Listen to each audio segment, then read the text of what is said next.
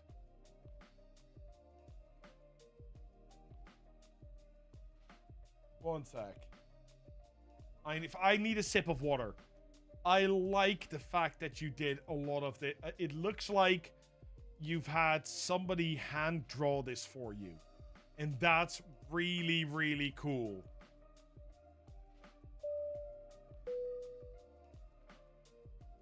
I really like that it looks like it's hand drawn.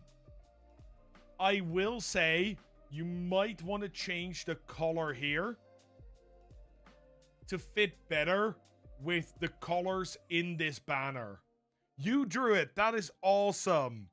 That is really cool. It's a small thing, right? But it will turn this sidebar here on the right and this in that same color as you have in your background up here. And that is just fun. It just gives that little bit extra, right? Gives that feeling of everything is cohesive. Okay, let's have a look-see at the About page. Hi, I'm Sweets. Of my many descriptors, one of my favorites is Mum. I'm a licensed structural engineer by day, digital art, hobbyist freelancer by night, and I also enjoy variety, investigation, and puzzle gaming. Life is chaos, so let's get cozy. And a business email. We like the business email. We do like the business email. That is really good, actually. That's a really good choice. I like this. I think that is a really... it's a fun way to say, you know, I'm a mum. I think it's... And then you go on to say, this is my favorite, but also I'm a structural engineer. And also I do digital art and I'm a hobbyist. Which I think is a fun way to introduce yourself. I like this. This is really nice. Designs by Sweets. Nice. Ko-fi. Awesome. Discord. Instagram. Blue Sky. Okay. Minor thing, right? Minor thing. But I'd switch Ko-fi and Discord. Discord is where you want to get people into. Ko-fi is a nice bonus. Just extremely minor. Extremely minor. But it's just that little bit of... You want people to go to your Discord first. This is another link. Yeah, that's fair. That makes sense. Sweets Hangout, stream time, ground rules about me. They're bold, they're coherent. I kind of want to see the designs by Sweet in the same format, but this is probably your actual logo, so keep it like that. That would make sense, right? Wishlist, Yeah. You're working to set up a Discord channel for announcements. Awesome. Streaming will be once a week for now, as I do have 2 kiddos that keep life interesting. Very nice. Yeah, okay. Rules are fine. I'm sweet. I'm a lover of many types and styles of games, but I've really found a passion for cozy and investigation or puzzle games. Of those, a couple of my favorites you will likely see me playing are Phasmo, Sherlock Holmes, Sea of Stars, and Avowed soon too. In addition to gaming, I also am a digital artist and plan to have some art streams mixed in soon too. Other hobbies and facts about me. I grew up on a Sega and Game Boy. You know what? Sometimes I'm sorry, sweet influence. Yeah, you grew up on a Sega and a Game Boy. It's a sad life. Most people grow up in a house. Coding and creating new stream about things and such. Oh, that's awesome. Love that. Magic the Gathering. Nice. You're a mama of 2 girls that you will likely see with you from time to time. That's awesome. Darth is not my dad. Dad is my hubby. That's amazing. That's amazing. You're a structural engineer. Your professional career. You're a chronic lurker in many streams. I love having others lurking here as well. That's okay. I like that introduction. It gives a little bit about yourself. It gives a little bit of ideas. Like, I immediately wanted to ask, what's your favorite color in Magic? Because that's the sort of stuff you want to put in an About Me. That's the sort of stuff you put in the About box. The things that immediately make me think, I want to interact with you. It's such a cool thing to be able to do. Such a cool thing to be able to do. And when you do that, that is when things come in and go, oh, that's awesome. You just made an Angels and Vampire deck? Oh, nice. Very nice. I love to hear that. I love to hear that. I am a veteran Magic player. And with veteran, I mean 90s. I started playing late 90s. Okay, so you stream on Sundays. That's your one day. Yeah, 9 p.m., 8 p.m. Oh, here it's Saturday. Here it's Monday. Here we're back on Sunday. Here you had to run, I'm assuming. And here there's a small stream as well.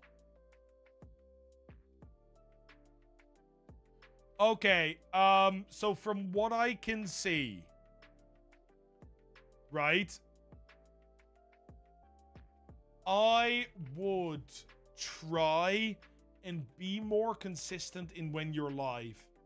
If you're gonna have a stream every Sunday, try and agree with the hubby that the hubby takes the kids for that evening or something like that, so you can safely and happily close the door and just focus on doing your stream for that little time. I think that's really important.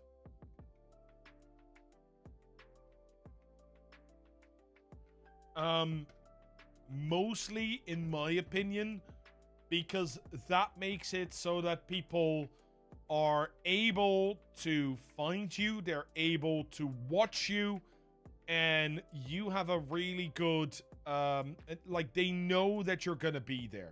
That's really it. And that is also going to help with getting more viewers. Because people will come in and they'll go, oh, it's Sunday, it's 8 p.m. my time, whatever time that is for you, or 7 p.m. my time, whatever the time is for you, and you can go, super, now I go and watch Sweet Influence. And that is really a thing, and I find this really, really hard because, of course, I suffer from the exact same, I don't want to say problem, challenge. We are what people consider, and I hate the word, mature streamers. We are streamers that have a partner, a family that we need to take care of. We have day jobs, things we need to do, friends, family that we need to see. We can't just say, oh, let's stream 8 hours a day, 7 days a week. And when you are in that situation, one of the main things that I advise, and I'm sure that you have as well, have done this, but the main advice that I give for people that want to start streaming in this situation is you need to sit down with your partner.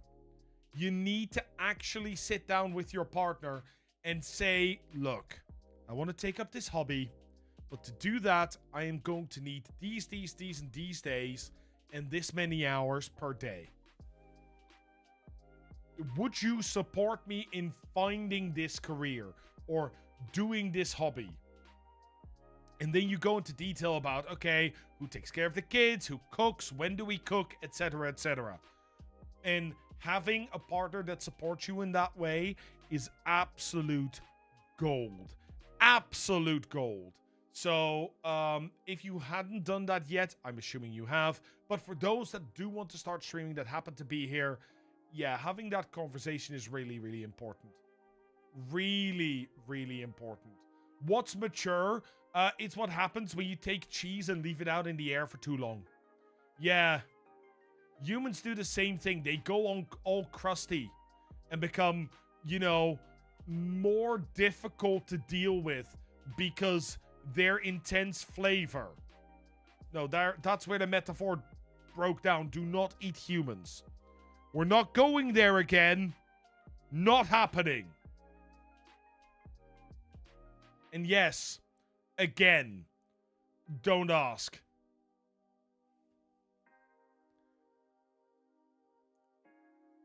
No, don't eat the rich either. Just don't eat people. Just don't eat people. Let's see. I need to pick a stream. And it's gonna be this one. There we go. And we'll go there. Let's have a look-see.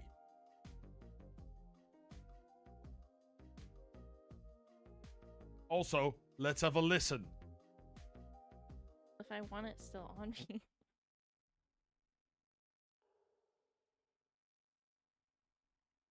I know that's your method.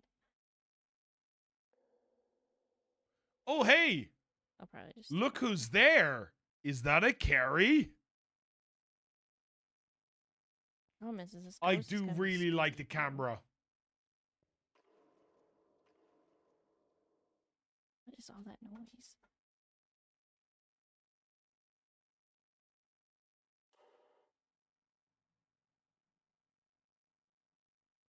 Yeah, we can see you in the chat bar right behind me. Let's see. Okay. I mean, this is a difficult section. You're listening to the parabolic. You're still listening to the parabolic.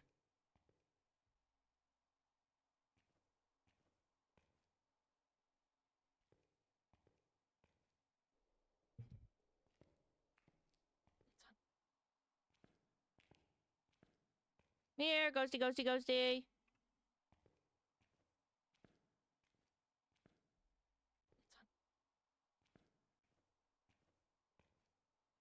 Sorry, I'm just quickly checking something. Because that was... Okay. A few things. One of the things that I immediately notice, right? One of the things that I immediately notice is the amount you talk. And that is really, really difficult. I know how difficult it is, but we're gonna say it again.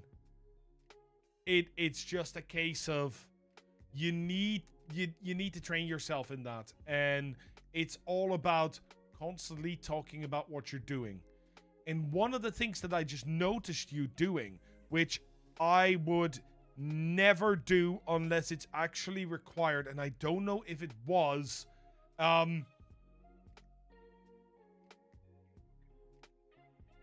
you muted your microphone for some reason. And the moment you mute your microphone, it becomes a lot harder to be impulsive with your talking. Additionally, if I can give you probably a dog bark, it's fine. Let it play. It's fine. And if it goes on too long, then you mute quickly. But the problem is you didn't tell us that you were muting, which makes it really difficult for us to understand. And I couldn't hear it either. The second thing that I would say, and this is also going to help you, is you're sitting like this, right? And when you're talking to the microphone, you lean in slightly and then come back up. You lean in slightly and you come back up. What I notice immediately there is your microphone is not in a comfortable position. Again, try doing that. Try doing this one. Thumb against your chin. Your pinky needs to hit the microphone. You have a condenser mic, so that is true. And with a dynamic mic, it's more like a fist. You want to be even closer. Additionally, and this is purely a preference for me, but I think many people will agree with me, while your camera looks amazing, I really like what you've done with like the brush stroke there. There is too much not you. This whole side, this whole right side, this part, oh God, don't do that. This whole right side, we don't need to see. So try and zoom in your camera a little bit so we get more of your facial expressions. I think that would be a massive upgrade. Just from sort of the viewer perspective of being able to see what you're saying and what you're doing. Another thing that helps is because your microphone will be closer, like literally as close as you can put it, you can turn down your gain quite a lot, which is going to, one, make you sound better, and two, just now you whispered, it's hunting. You don't have to whisper. The whisper won't be blocked out by your noise cancellation anymore. Because you can just go, it's hunting. And that's fine. Can you explain the difference between mic types? So, this might actually... You know what? I'll explain that in a second, Killath. Thank you for sending that as TTS. Thank you very much. I will make sure to listen to that in a moment. So yeah, I feel like you're doing really, really well. I like what you've done here with the outline. And you keep your screen very open. I really, really like it. But yeah, I would say again, the vocalization. This is such a running fact for everybody. Nestor, anytime. Absolutely anytime. I love doing this stuff. It's really, really fun to me.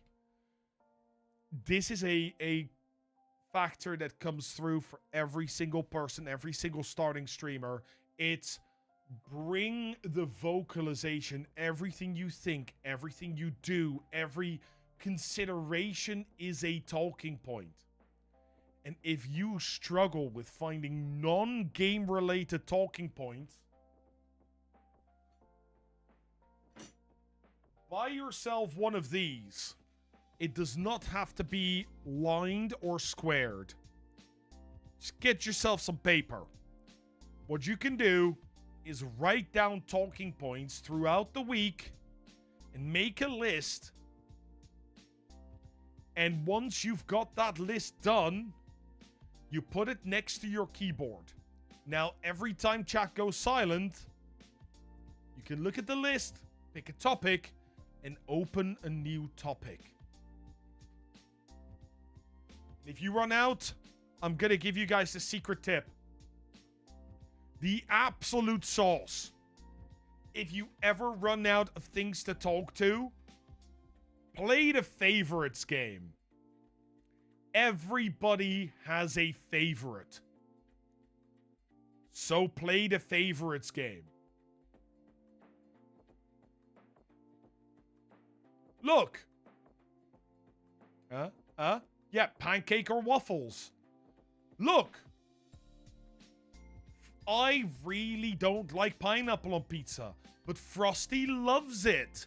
That's the truth, but it's the favorites game. The first time I did that, 100%, it was the favorites game. It was trying to get people to say stuff about it. Welcome back, Amanda.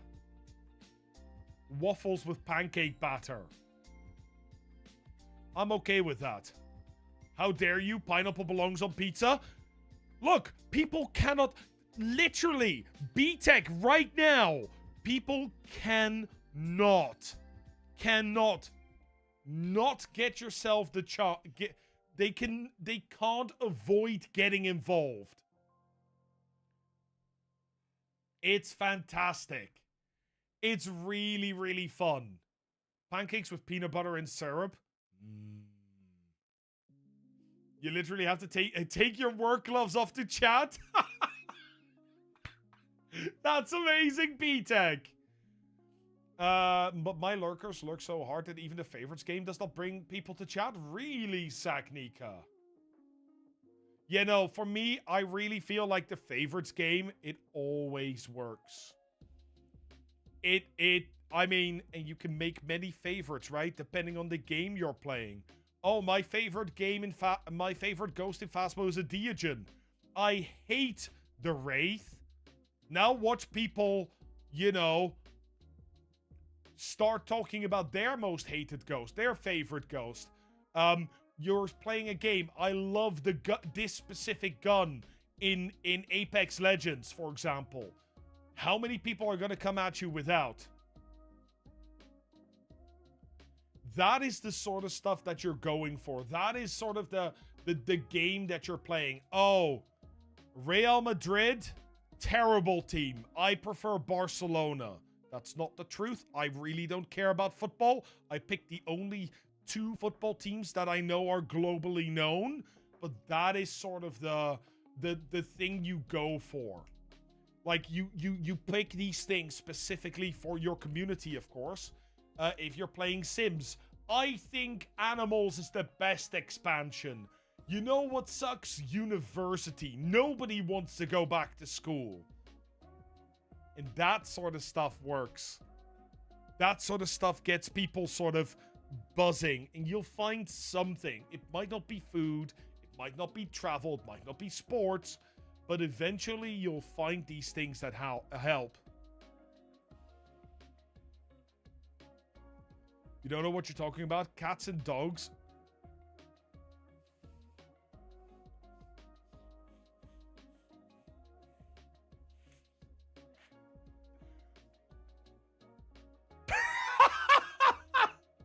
Sorry. Cats and dogs. Yes, is a shit pack. Exactly.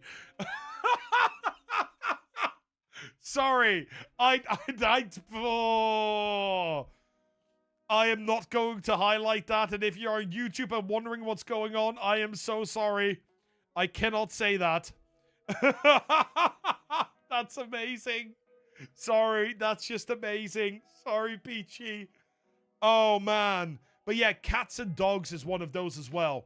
Absolutely. Absolutely. And you know what the worst thing is? You will always have a third person come in and go, But what about turtles? Or what about rabbits? And I've had this before. We had a cats and dog conversation. And somebody came in and was like, I like rabbits. And for some reason, my immediate response was, no, I know their meat is tender, but there's too many bones in there. They did not enjoy that comment. My head went in a completely different direction. You like red pandas? Red pandas are cool. But yes, those sort of things, right? This is the favorites game. But yeah, so these are sort of the kind of things that you need to talk about. Trains. If you have a community that loves trains, talk about trains. Absolutely. Absolutely. That's those work. Would appreciate adding my channel to the queue. Foxonic, you need to fill out the form. Yeah, I need written permission to have your channel on screen. If you want me to review it. And yes, the VOD will stay available. Absolutely, it will stay available. Now, we did have a TTS. Killnieth1 says, can Hey, you man on explain the fire. difference between mic types, e.g. condenser, dynamic, any others? I can. Ash already linked the video in which I do explain that. It's a very, very old video.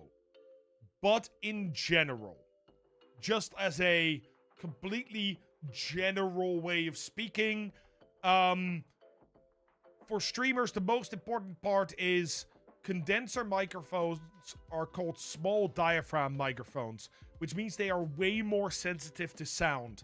They will be much more true to real life and record every single crackle, pop, and snap that your voice makes absolutely perfectly. Which is great for things like singing and if you're in a very well-treated space. But most of us are in our bedrooms or in an office or in the kitchen, and they don't have a well-treated space. So you want something that is intentionally less sensitive. And that is where the dynamic microphone comes in. This is a large diaphragm microphone, and what it does is it is just far less sensitive because it's how do I say this without sounding too nerdy? Let's get nerdy. So the reason you're using phantom power is because what you do with a condenser microphone is you actually send a very small current through the diaphragm at all times, which is really important for the condenser microphone to work. With a dynamic microphone, you don't use phantom power because the diaphragm only generates electric current when you're actually talking into the microphone. That makes it less sensitive, but it also makes it much better at ejecting sound from around the room, stopping echoes, and that sort of stuff. That is why most streamers will suggest a dynamic microphone for any normal gaming or just chatting streamer.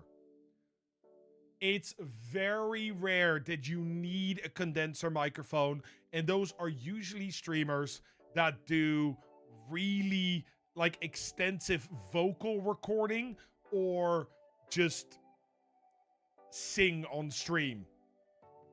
The problem is that Twitch already takes a lot of this and just crunches it down into a little ball of what it used to be because of voice compression. So I hope that answers your question. You have a condenser, as you were attempting singing, you did notice it picked up your PC fans until you added noise suppression? Yes. ASMR or reading streams? Yeah, where you need... Well, depends on what a reading stream is. But yeah, ASMR actually goes a step further they use twin condenser mics. So they have one pointing one way and one pointing the other way, like that, so that they can go, and it comes from different sides. Yeah. Like, they're very specific applications. Okay. I hope that helped, Sweet Influence. I really hope that helped. I know they seem like minor things, but you'll notice that once you start doing these things, and once I genuinely mean it, most of my time back when I started streaming and still is spent on becoming better at explaining topics, at talking to the microphone and talking to a camera. It is very awkward to start with, but eventually it was one of your worst VODs, but that's okay. It doesn't matter, right? A good VOD or a bad VOD, both are going to be helpful. Sorry. I'm gonna add you to the list, Foxonic, and we are gonna do another spin. But yeah, it is a case of learning to do it consistently as well. So I hope that helped. Else, you are always welcome to next month. Just re-sign up, and it would be good. Let's go for another spin. Quick shuffle. And let's see who our next target is going to be.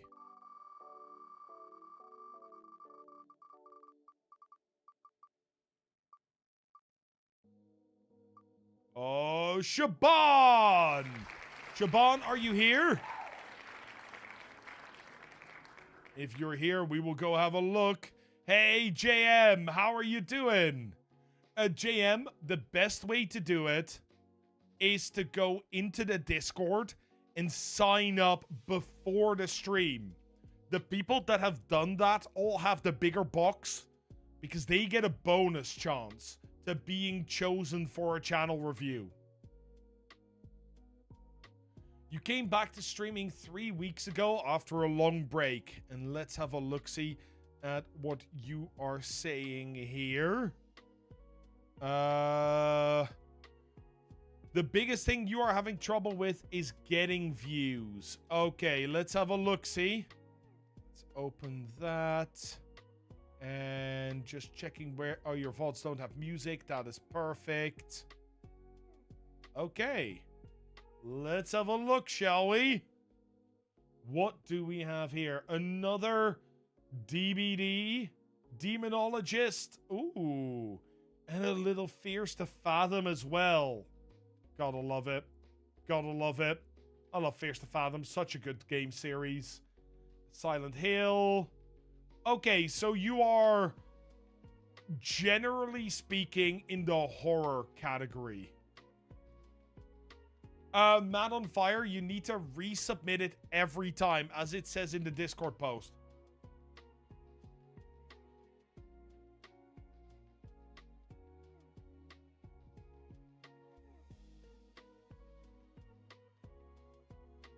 Can only be here about 45 minutes. Even if you get chosen, you won't be able to stay for the entirety of your review. Saknika.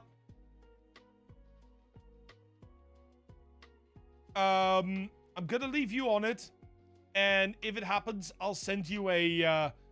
If it happens, I'll send you the VOD. I'll send you the VOD. Let's see. Let's see. Phasmo, Dead Space. Yeah. So generally, as I said, horror. That makes sense.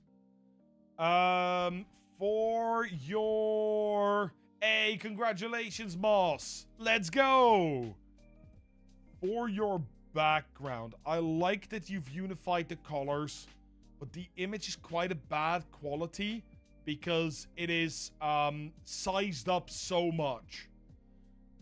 If I were you, I would probably make it smaller and then put it on either side. So you have it here and here instead. I think that would be nicer to look at if you have that opportunity. I would also have a look at your overlay compared to the rest of your stream. And the colors and the design. Try and unify that. Having a unified brand with a recognizable color is extremely, extremely good. Of course, you've only come back a few weeks ago, so there might be something there that you do want to look at just for the future. But because I'm assuming this is from your new stream, you probably remade the whole overlay. So try and unify the whole thing. Let's see. I recognize those. Hi, I'm Shaban. I love anything horror related and make my own horror short films. I will be playing a variety of games from horror to RPG. Fun fact about me, I only have one eye. I'm an author of a fantasy book set in Ireland and based on tarot cards. Are you a tea or coffee person?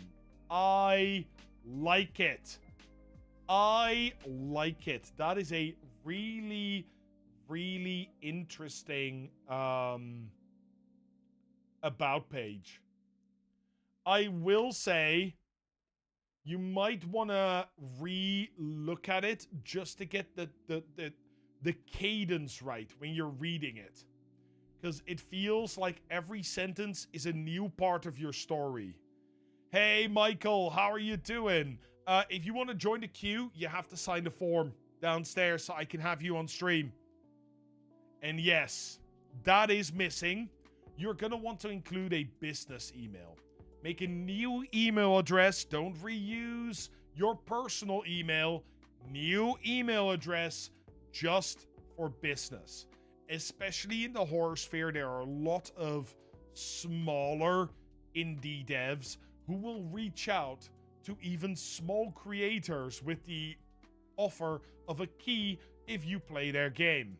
And it's good. It's a really good idea to just have that here, because that means they don't have to look for it anywhere. Always put that in your about page.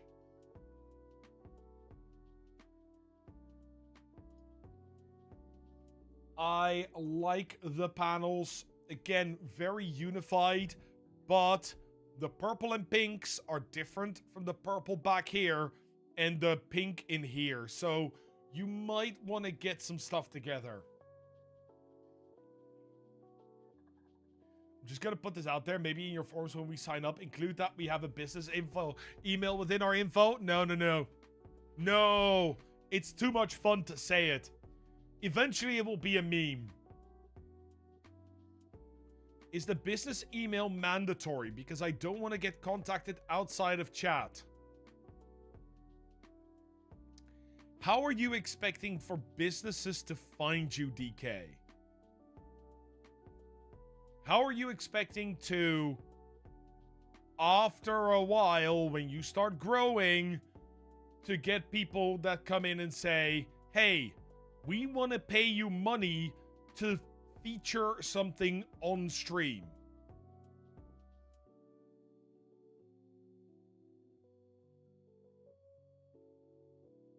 It is such an important thing because, and I'm going to say this right now, this is, I'm just going to say this right now.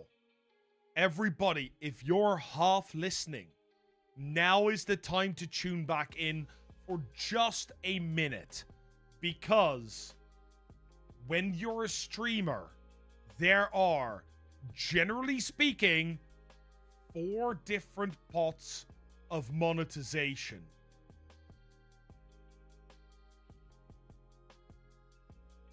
There is the first one, which we all know, and it is audience support. These are your subs, your bits, that sort of stuff. Hey Mungo, how you doing? That is going to be a significant portion of your income in the start of your career. In the start of your career, let's do this in yellow, this will be a significant portion of your income. The second piece of income is ads. In your start of your career, you're going to get pennies. The third that you can have is products or services. Now, again, in the start of your career, this is going to be minimal. But the last one is the most important one. It is business to business, affiliate deals, sponsorships.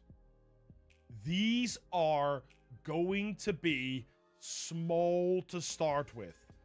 But eventually, when you start growing, what you'll see, and this counts for everything, your B2B, is going to be your main source of income.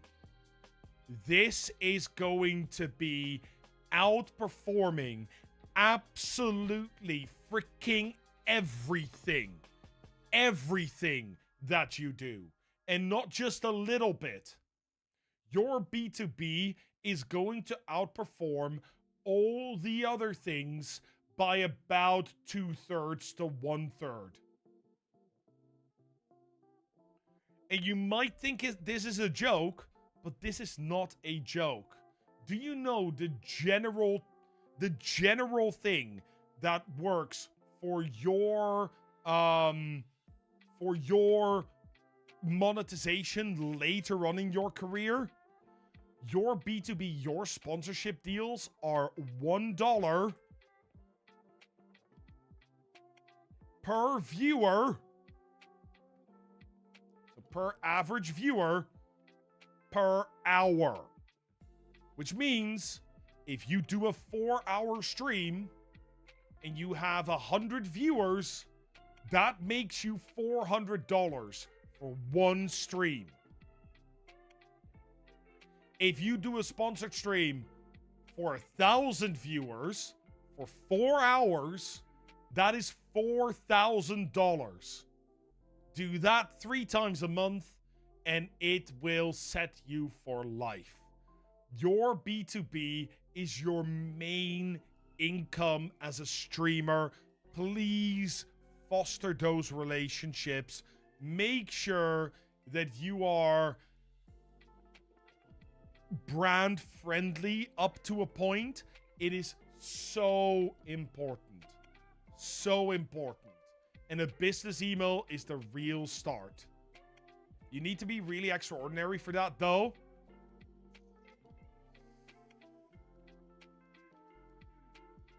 No, you don't. I hate to say it, DK, but you really, really don't.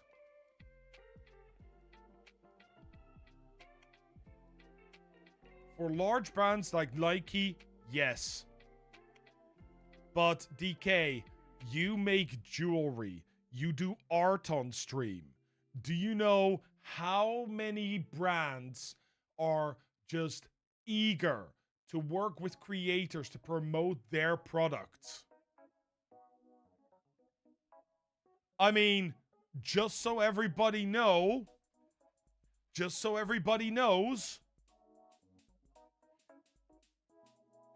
I recently published a video on the channel on Content Delta, for which they sent me 2 Upspot tail airs.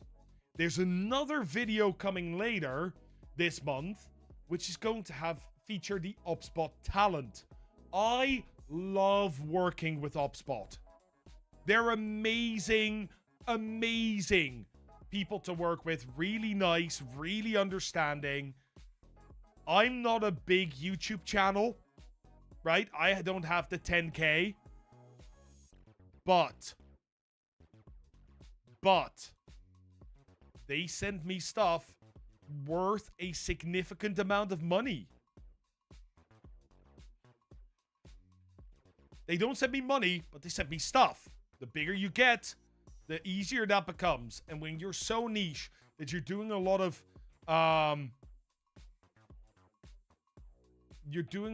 niche work in the art sphere, those people are not on Twitch. They will be. Twitch is picking up. DK, you are choosing... No, okay. I'm going to join Mama Sugar here. If you choose not to have a B2B here. Was it Mama Sugar? Wait. I thought it was... No, it's Technica. Here. Also, hi, Mama Sugar. If you don't include a business email, you're not making a choice for a career. You're doing it as a hobby. Making an email can just be a Gmail, and it's super easy to do. Takes 5 minutes. You might start off getting a mail a month. I'm now at the point where I'm getting 3 mails a day, and most of them I just delete. So, do I do business outreach or more focus on growth and discovery? Mostly growth and discovery, Mungo.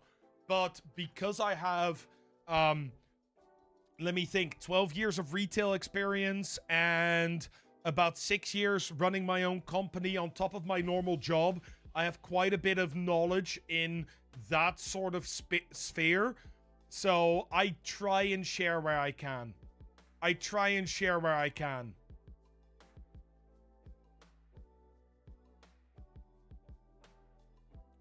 Also, you know what's really funny and something that I've only just realized sort of over the past 6 months? You want to know what is an absolute gap in the market? Non-English streams. If you would stream non-English, let's say,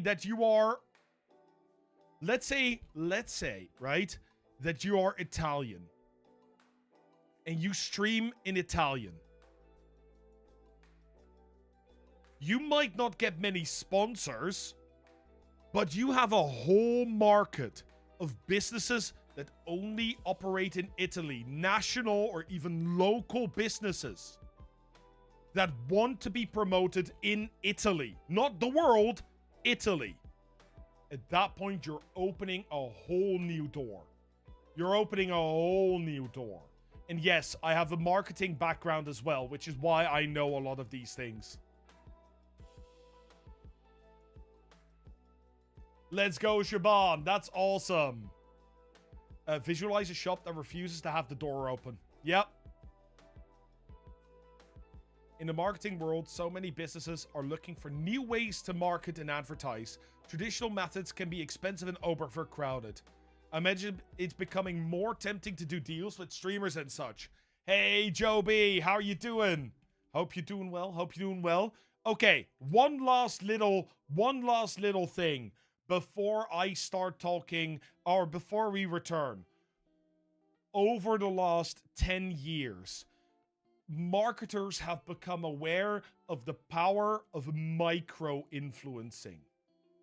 Micro-influencers are fantastic for marketers. No, I didn't. You just asked why. And I can't really do anything with that, Joby. Like, you just asked why. Which, why what? Why how? Micro-influencers are some of the strongest people that you can find for marketing. Micro-influencers are people, for Twitch terms, it's under 250 average viewers. And the reason they are so strong is because they have a much more tight-knit community, and therefore their conversion rate, which is the amount of people buying after seeing an ad, is much higher. When you have a micro-influencer, the conversion rate is often 5%, while in traditional marketing, that goes all the way down to between 0.3 and 1.5%. This is fantastic for businesses. Absolutely fantastic. Micro-influencers are the way forward, and we're seeing it more and more.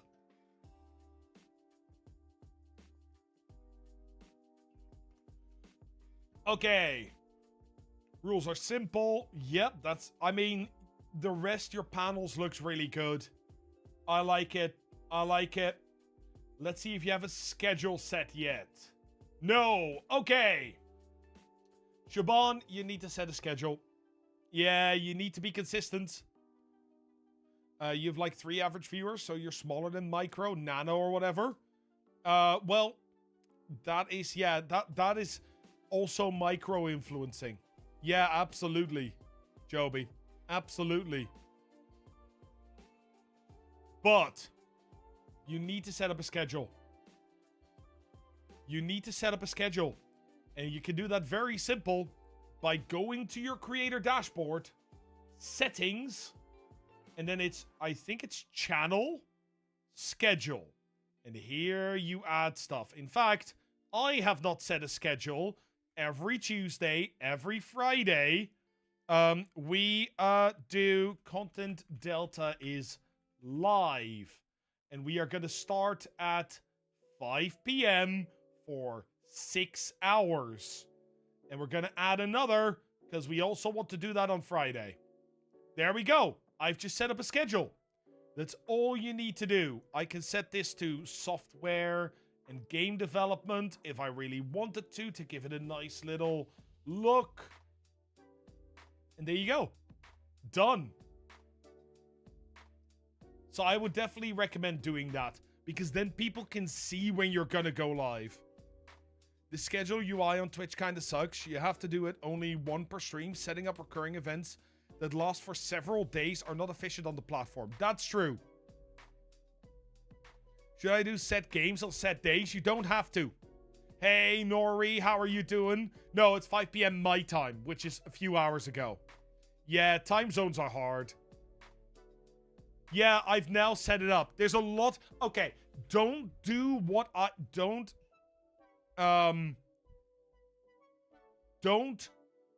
do what I do what I say, because technically this is my off channel. I've just not set it up properly yet. Hey, Chingy, how you doing? Hope you're doing well. Hope you're doing amazing. Again, congrats, you absolute legend. Joby V2, I can say Joby V2.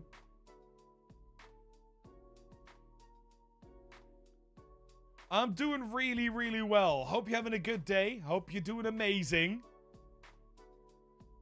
Should you do set games on set days? No, you don't have to do that. Not in your schedule. It's just we need to see if you are live. We need to see when you are live. That's just really important. It's only for regular. Yeah, in general schedules. That's true, Foxotic. That's absolutely true. But that is why for regular streamers, you need to do this. Made a graphic that breaks down what we're doing each week and what time on socials. Yeah, but people don't see that on Twitch, Foxotic. Let me see. What do you say for streams that are pretty random, but they happen only occasionally on a channel that already uploads videos at the same time every single day? Mecha Hipsters, that is YouTube. That's slightly different. That is absolutely fine. Just make sure you schedule your streams at least a day in advance so people can see it. Absolutely. What if you play 2 games on your channel? Not a problem. You don't have to set the game. Yeah, you just set up that you are live. That's the important part. How much time in advance? Minimum. If you can set a permanent schedule, Mungo, like you go live on Tuesdays and Fridays every single week, it does make it a lot easier. It really does. But,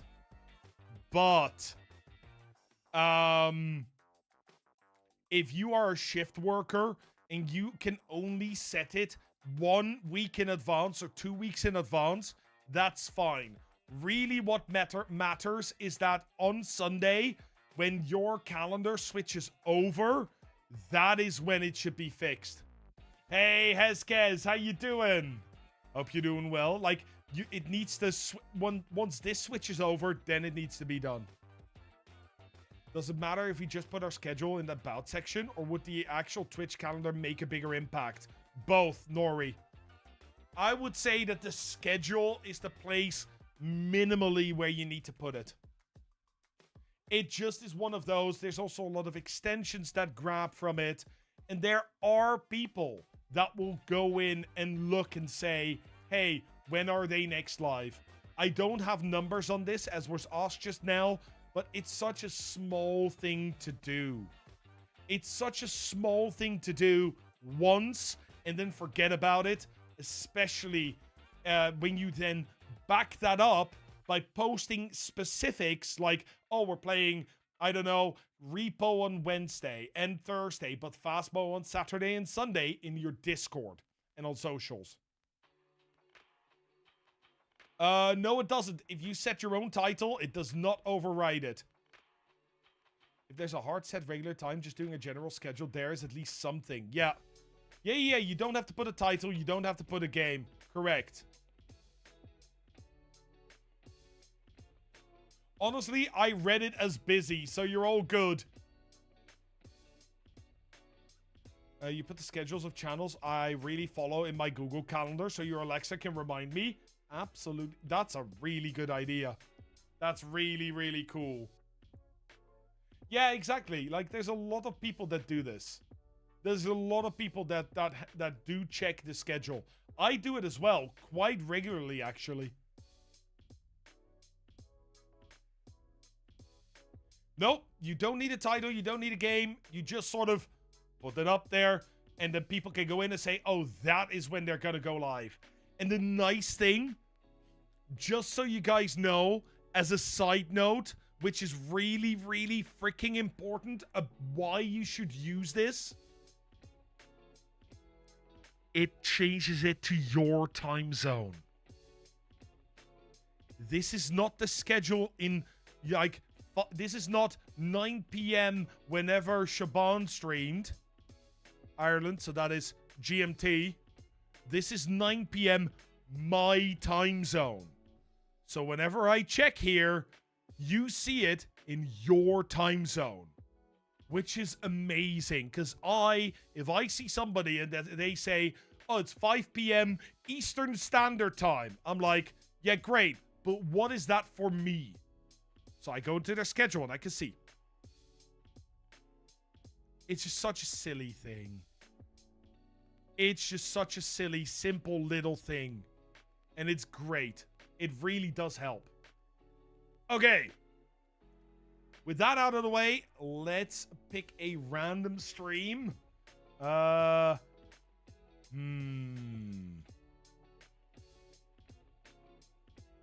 shall we go for? I kinda want to take this one. Demonologist. Let's unmute and let's listen.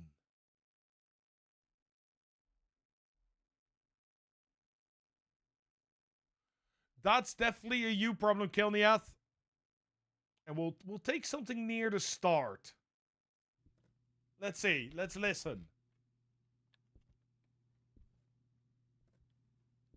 Does anyone know where I get the light source? I heard a noise. I'm scared.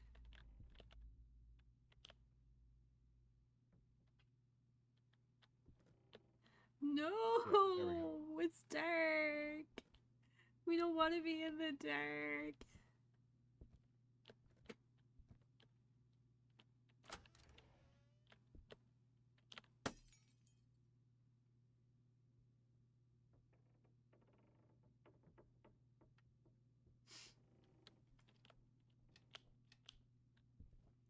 Gonna jump ahead a little bit.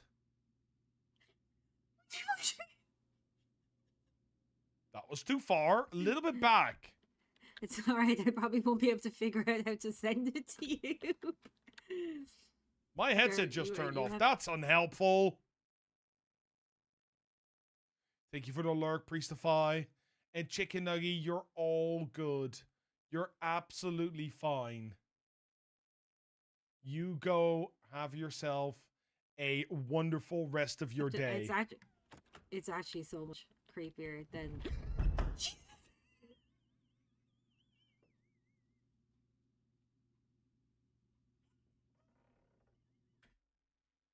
That's funny.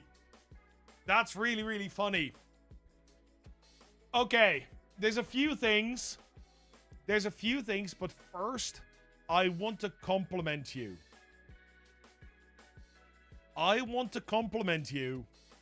Because you are already talking through everything that's going on.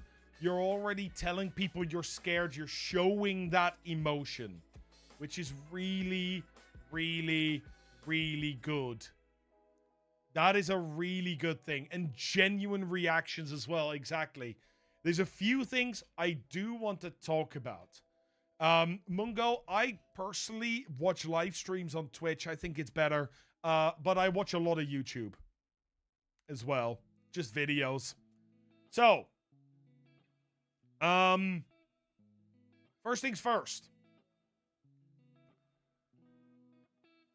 And this is probably the biggest feedback, or there are 3 pieces of feedback I want to give you, and all of them are focused on your camera, because I feel like you're doing yourself a little bit of a disservice.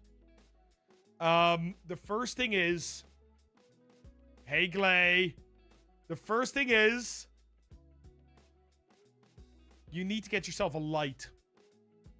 Just a little. They don't have to be expensive. They're like $30 or sorry, you're in Euro times. You 25 euros, 30 euro lights that you could put on your screen, and they just brighten your face a little bit. It's really hard to see your face at this point. The second thing I would like to say, and that is the second part of this, is your camera needs to be bigger. We need to be able to see you. You are the star of the show. Let us see you. Let us see those reactions. Let us experience them with you. We don't care about Demonologist or whatever game you want to play. We want to see your reactions. And that is just... It's one of the little things that I can always suggest people do. Like, the stream is about you. The stream really is about you. It is not about the game. So let us see you. And then the third thing that I will say is try and center your camera a little bit. You're off to the side. Try and make it so you're always in the center.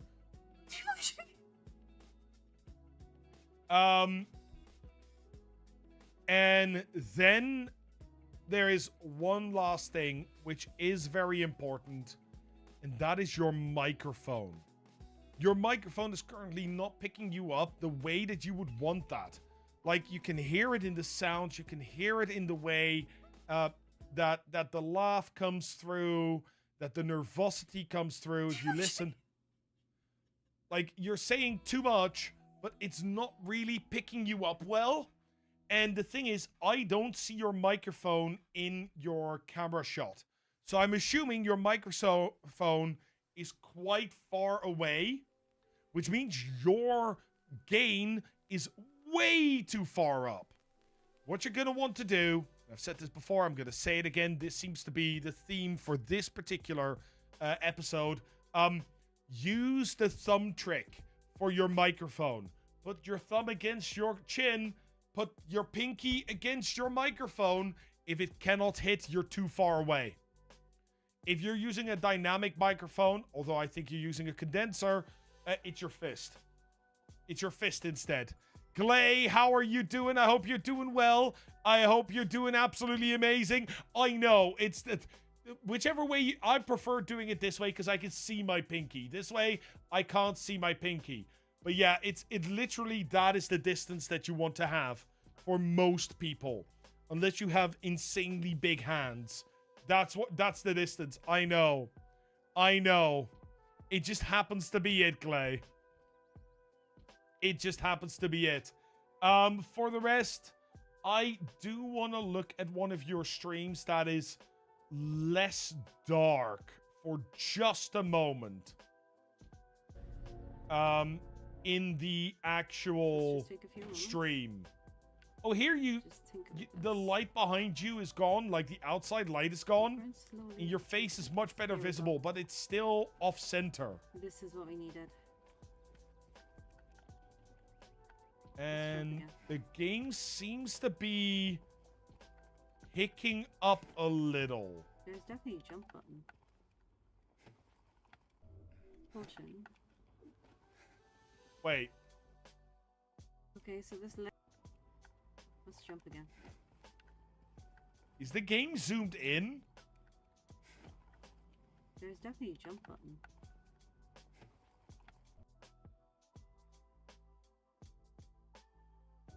Potion. Yeah, look.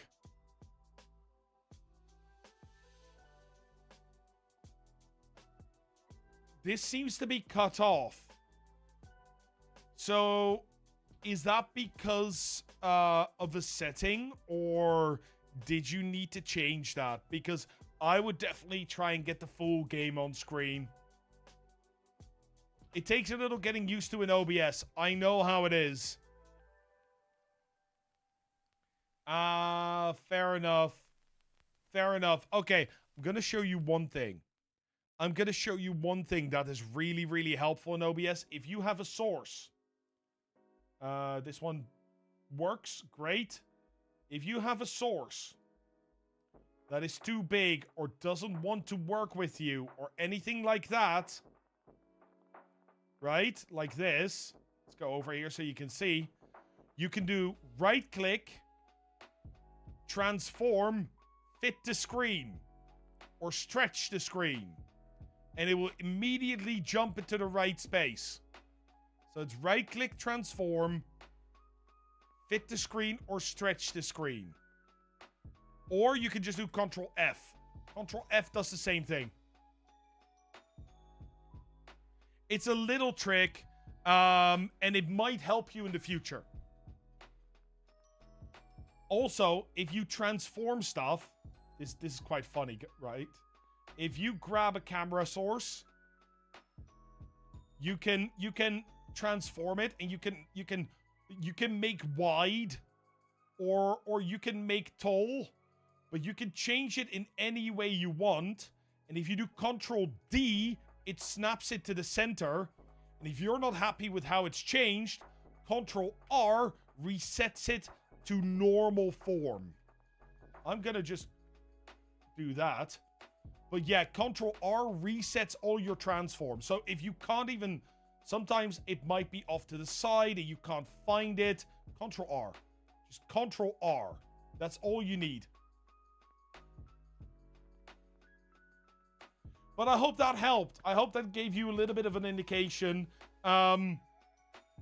Keep talking. Keep talking. That's really, really important. Beedle, what is it you don't understand? Tell me. Yeah, your talking was there. Like, you're clearly there. You're talking to people in your chat and in the game. You can't figure out how to jump. You talk about there should be a jump button. What's the jump button? No, that's potion. Those kind of things are really, really challenging to learn. Really, really challenging to learn. So you're actually doing really great for somebody that just had a massive break. No. Shaban, the rule is simple. Never more than 5 seconds of silence. Unless you are drinking or quickly AFK or something like that. It's about 5 seconds. Then it becomes awkward. The Content Delta site? You mean like my YouTube videos?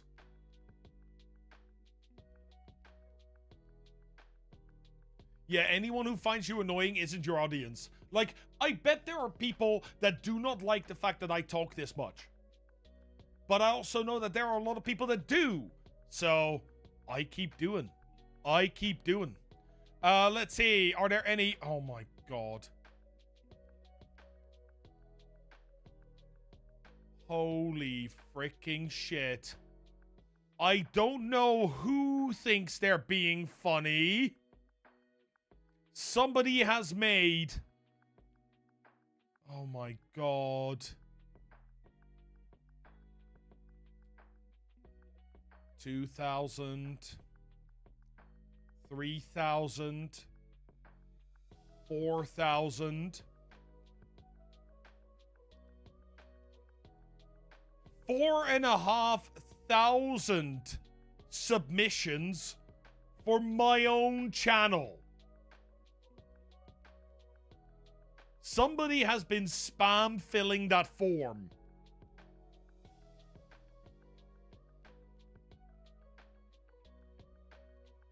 Which is a shame. That is a shame. I'm just gonna delete them all. Let's give it a spin. Oh, I don't know who it is, Priestify. They just filled in my name. Speaking of Priestify, it's Cranberries. Cranberries, are you here?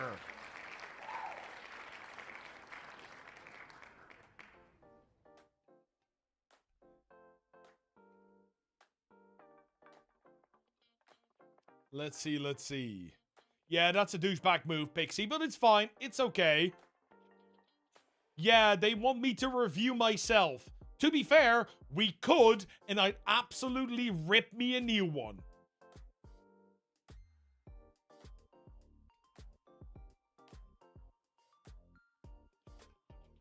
I think Cranberries is not here right now, which means we are gonna respin.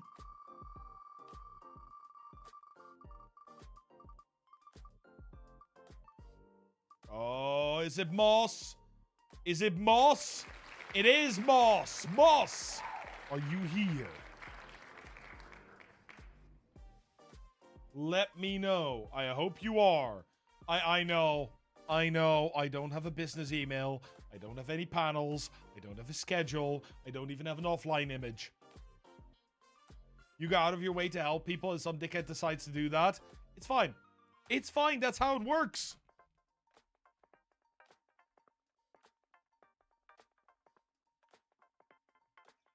Yeah, do as I say, not as I do.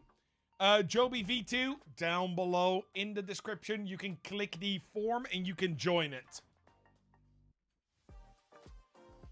Not a problem. Go do your thing, Amanda. Not a problem at all. I don't think Moss is here either.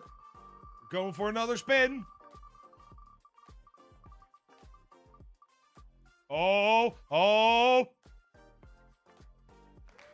It's Killath. Okie dokie. It's Killath.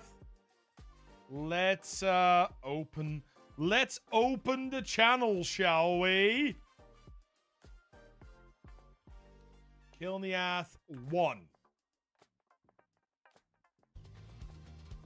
No. Bad. No music. And Killath. Let me just read what it was. Okay.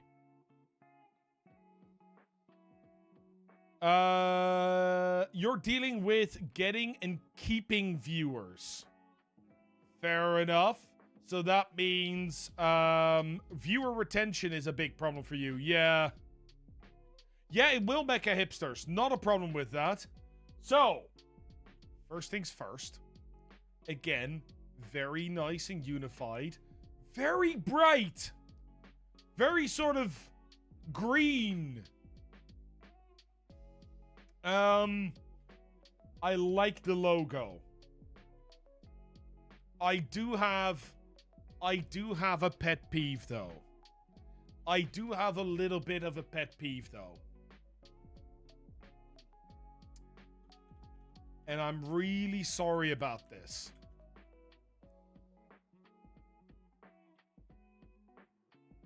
Question, Killath. Is there a reason you are Killath 1? Oh. Yes, there is. Okay, never mind. Yeah, I see why you're Killath 1. How important is the starting soon screen? That very much depends on what kind of stream you have, Nori. I do not think a starting soon screen is required in the slightest. No, Killath. That channel has been banned. That channel be gone.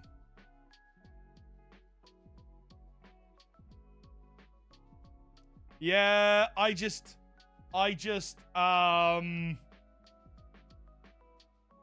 think you got hacked. I think you've been spamming people and it got disappeared. I'm afraid. It is permanently gone. But before I jump into this fully, I see a TTS and I want to Gilbetter Gaming says, do you have any tips for reaching out to brands and or at what point you should reach out to brands versus just waiting for them to reach out to you? Yes, I do, actually. Yes, I do. And this may come as a bit of a shock for many people. Gilbetta, you should reach out to brands in 2 situations, and only 2. The first situation is you are actively visiting a TwitchCon or something like that, or a convention. You are actively visiting a place where you're there to network with brands. That's 1. And 2, you should reach out to brands that you genuinely love and genuinely are using the product. So I used Elgato a lot. I've reached out to Elgato. I've used I used to drink a lot of Gamer Subs. I reached out to Gamer Subs. Do not reach out to companies in any other time. The reason for that is very, very important. You are going to reach out to companies and send email after email, and they have a blacklist. These companies have marketing departments which share their blacklist with other marketing departments. And suddenly you will be banned from, for example, all tech companies. Secondly, every single time that you send an email, that you spend time to research a brand and craft the email and make sure that it fits their brand, you are taking time away from actually creating content. So, create content, grow your channel, and eventually brands will reach out to you. By the way, those 2 brands are the only brands that I have reached out to in my streaming career.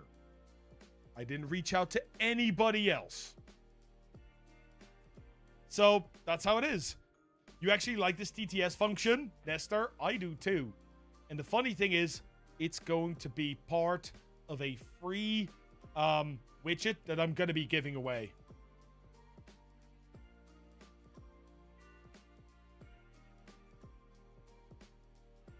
Exactly. It's easier to make a sale if you know and you're genuinely excited about the product. 100%.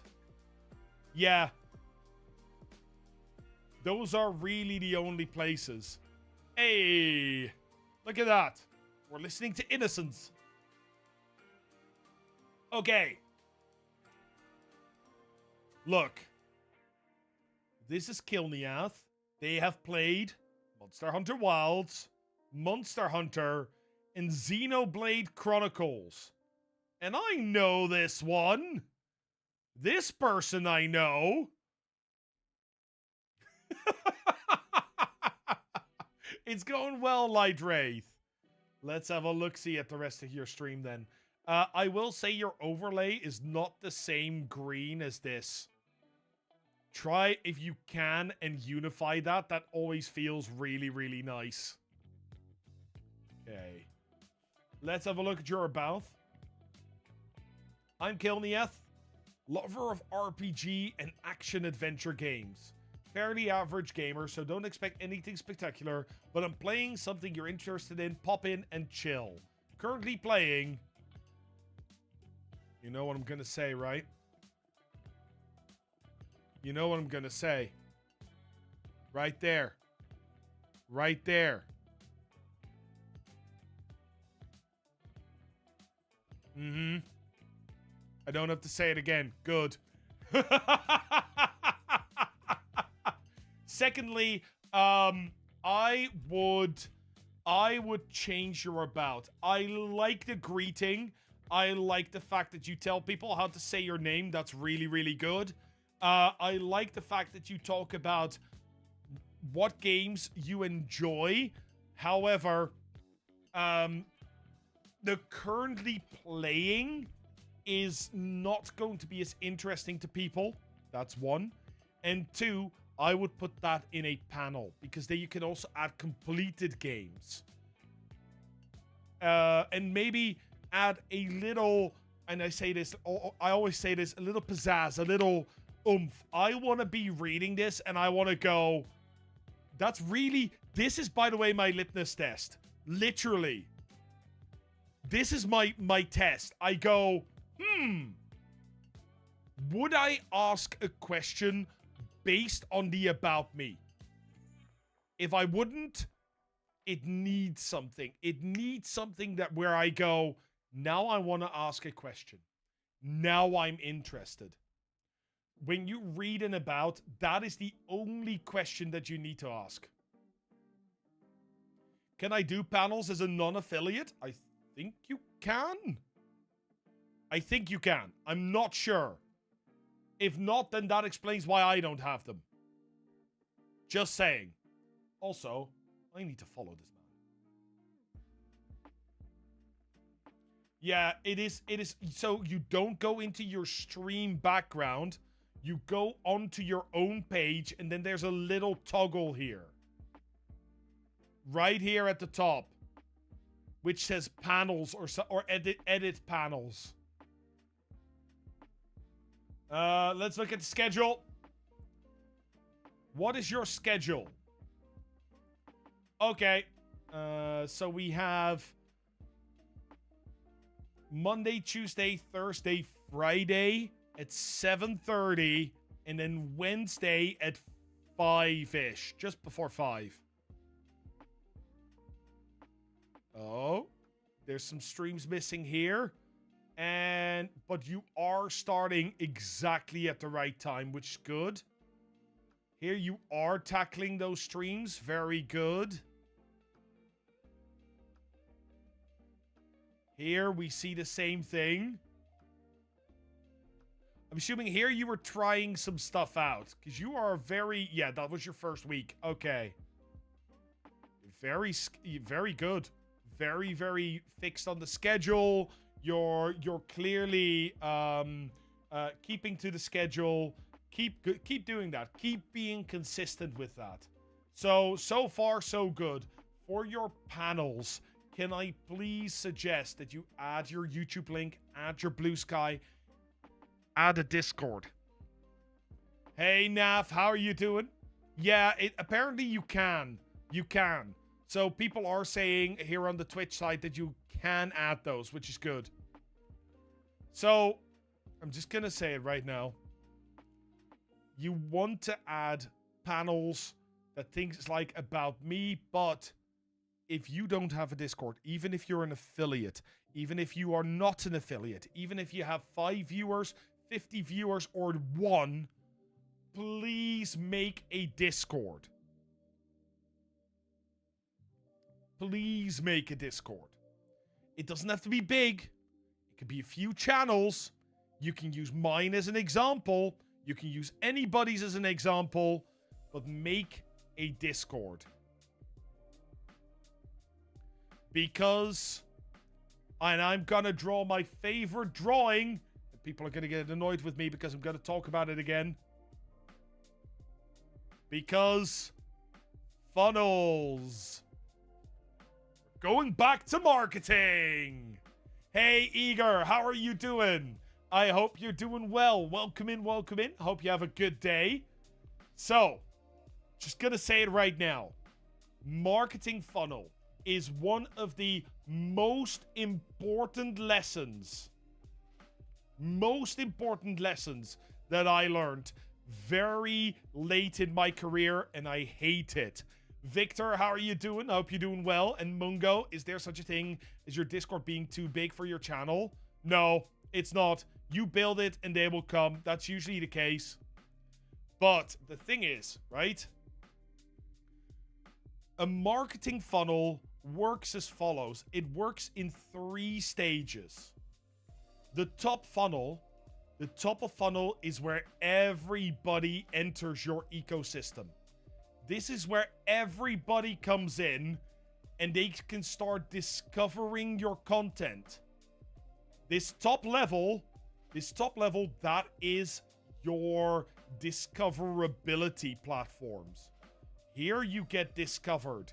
Note that I am not going to put Twitch there. This is YouTube. This is TikTok. This is Instagram. Those are platforms that have an algorithm that helps viewers find you. And specifically, they help viewers that like your type of content to find you. If they enjoy that part of your career, if they enjoy that discoverability, then they are gonna come to the middle funnel. And many of them won't. Many of them will stick up here or just bounce out. But this is your communication channel. This is where you talk to your viewers. This is where you hang out. And this is Twitch. This is where everybody thinks the funnel ends. That is not the case. So the funnel has a 3rd layer because the funnel doesn't end at Twitch because you don't own your Twitch channel. Yes, it's your Twitch channel, but Twitch can at a moment's notice delete you from the platform. And we don't want that to happen. So we need a place that you own. A place for your core community. And that is Discord. Can also be like a newsletter, but nobody uses those anymore. Discord. That is where your community lives. That is where they go home. Yes, Killath, but they are far less strict on their moderation. Like, you have weird-ass Discords out there, and it's fine. 18+ Discord? Fine. As long as you declare it. Is it specific niches? Fine. No, not Patreon. Because Patreon is a paid platform. You need a place where people can chat, hang out, and most importantly, where you can make announcements if you, for example, have a night where you don't go live, or do a bonus stream, or have a sponsored stream. All that sort of stuff. You need a home for your community. There's a reason why on my main channel, it is called The Pie Pub. It's a pub. People come in, people hang out, and we have a chat. And I get to talk to them, and they get to talk to me. They have that direct content with the creator. That is why you have yourself a Discord. And Jormungandar, welcome in, welcome in. You're starting out with your streaming career after having your children. Let's go. That's awesome. I wish you the best of luck. You absolute legend. If you have any questions, feel free to ask. Yeah. I guess making a matrix wouldn't be as easy for people to get into since it's not Discord, which everyone has. I don't even know what... Okay, when you say matrix to me, I go to mathematics. I don't go to I can communicate here. No, go for Discord.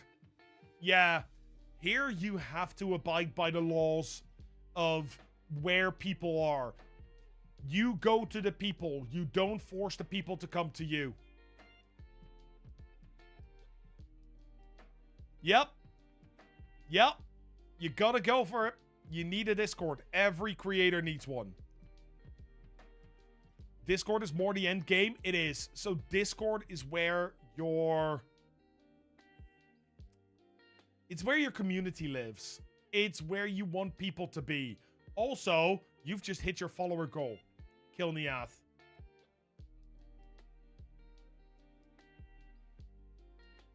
What's my suggestion on our advice for streamers that are also working a full-time job and or have a family? I will... You know what, Nori? That's a bit of a longer question. No, I'm going to ask that one. I'm going to answer that one first because it's really, really important. So there's a few things you need to keep in mind.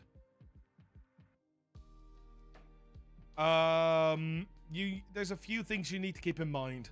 And one of the major things that you need to keep in mind if you are working full-time and or have a family, make sure before you even start streaming, just right from the get-go, you need to make sure to answer one question. One question in particular. Do I have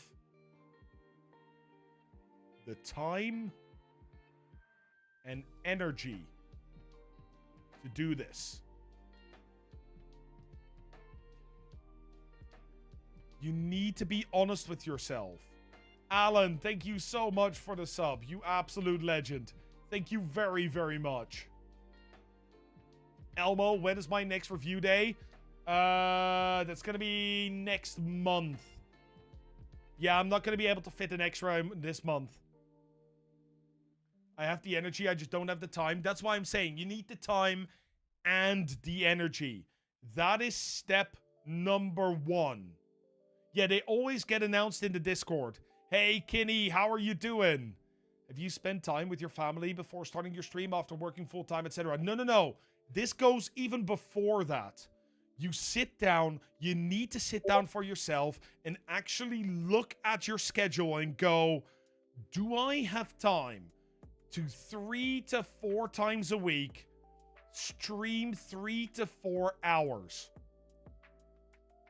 That is the question you need to ask yourself. If the answer is no, make YouTube videos instead. Start a YouTube channel. If the answer is yes, then we go on to step 2. And step 2 is, do I have support?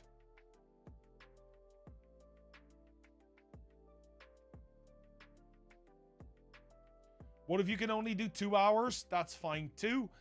Just don't expect to grow as quickly as you would otherwise. Second question is, do I have support? And I don't mean from people, from viewers, right? I mean from your family. You need to sit down with your wife, your husband, your partner. And you need to actually sit down and say, look, I want to do this hobby. It's going to cost me 3 to 4 days, 3 to 4 hours. Are you able to take care of the children? And will you support me in the time I invest to do this? Because this is so freaking important. I have seen marriages blow up.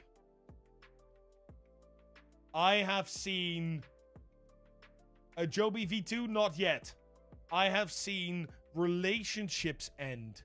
I have seen people go from healthy human individuals to torn down physically and mentally because they are in such a bad state with their partner or their kids that they literally can't keep going. You need to make sure when you do this, that your partner says, yes, you can do this. And then this next thing you ask your partner is, what do you want from me? Like, do I need to clear Saturday morning to spend with you? Are we going to plan date nights? What do we do?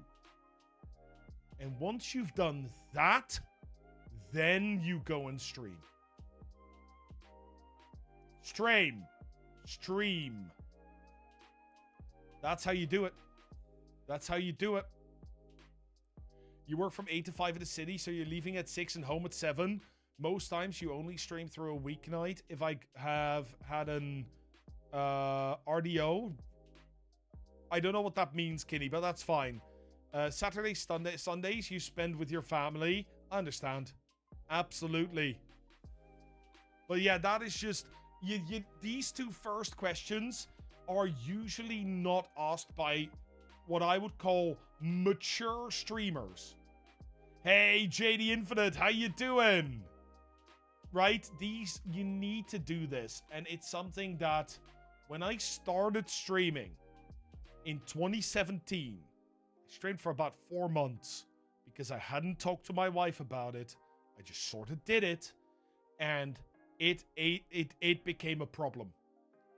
Then in 2021, when I picked up streaming again, or wanted to, I went, hey, Frosty, I would like to try this again.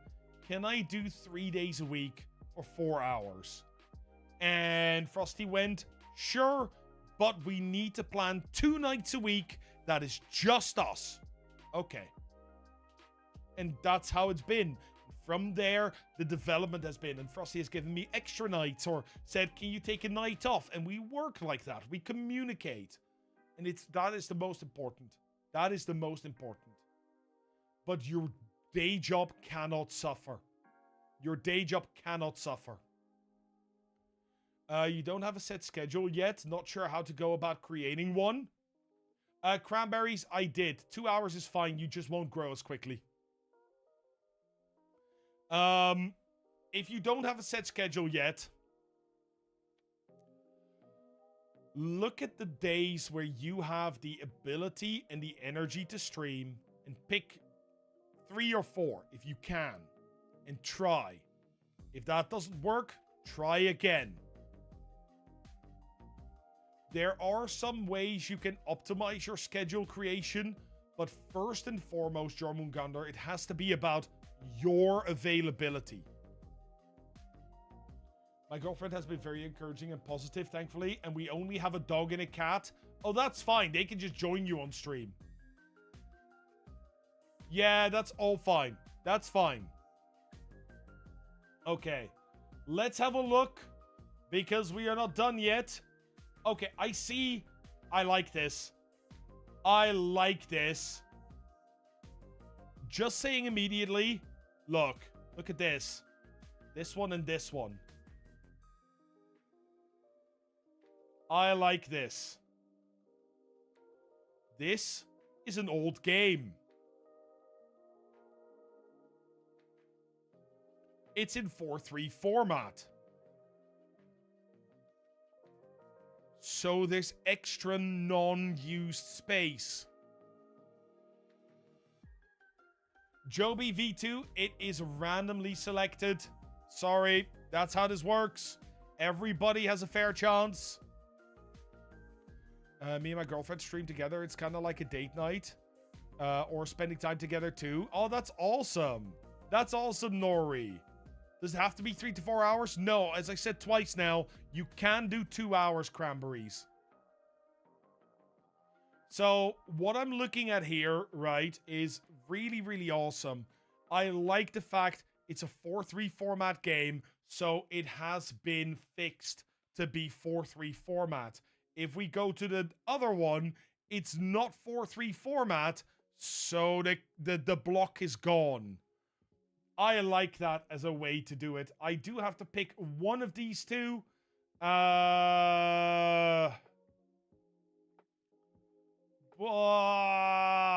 go with...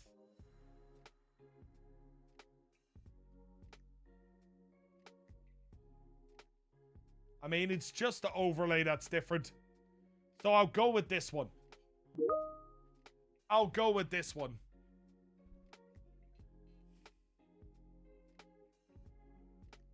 Okay, goodbye. Can we get a ban, please? That would be wonderful.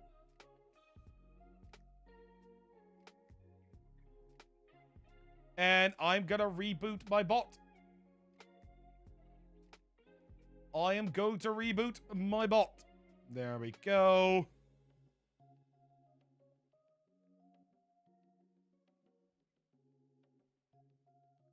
And let's reset the TTS. Bonk. Done. There we go. Not even.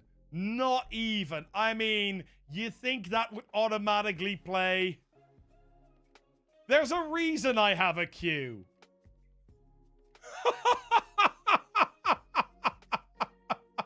Like, I've been here before. We've been here before. I understand people. Like, it's like the TTS or TTS, the TTP, the time to penis. If you give people a chance to draw a penis in a game, they will. Correct, Killath. Correct. Okay. Let's listen. Yeah, let's listen first. Area 1 should be all clear for you.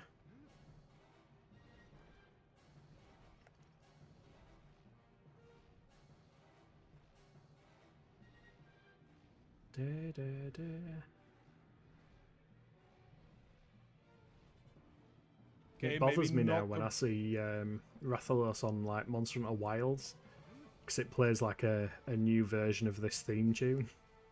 I just can't unsee this map at the time.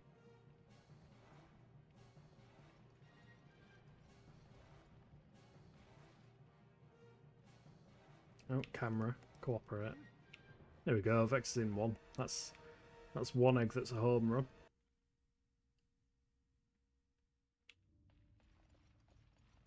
Oh, and there's no Velocipede here. Nice. Oh, there is a Rathy in there. Rathalos. Quick, quick, quick, quick, quick. Wait, is he moving again? Okay. Really interesting. Hey, Plow, how you doing? Let's go, let's go. Yeah. That was just weird. We got a really weird TTS message. I've just reset. Plow, thank you so much for the follow. You're absolute legend. Where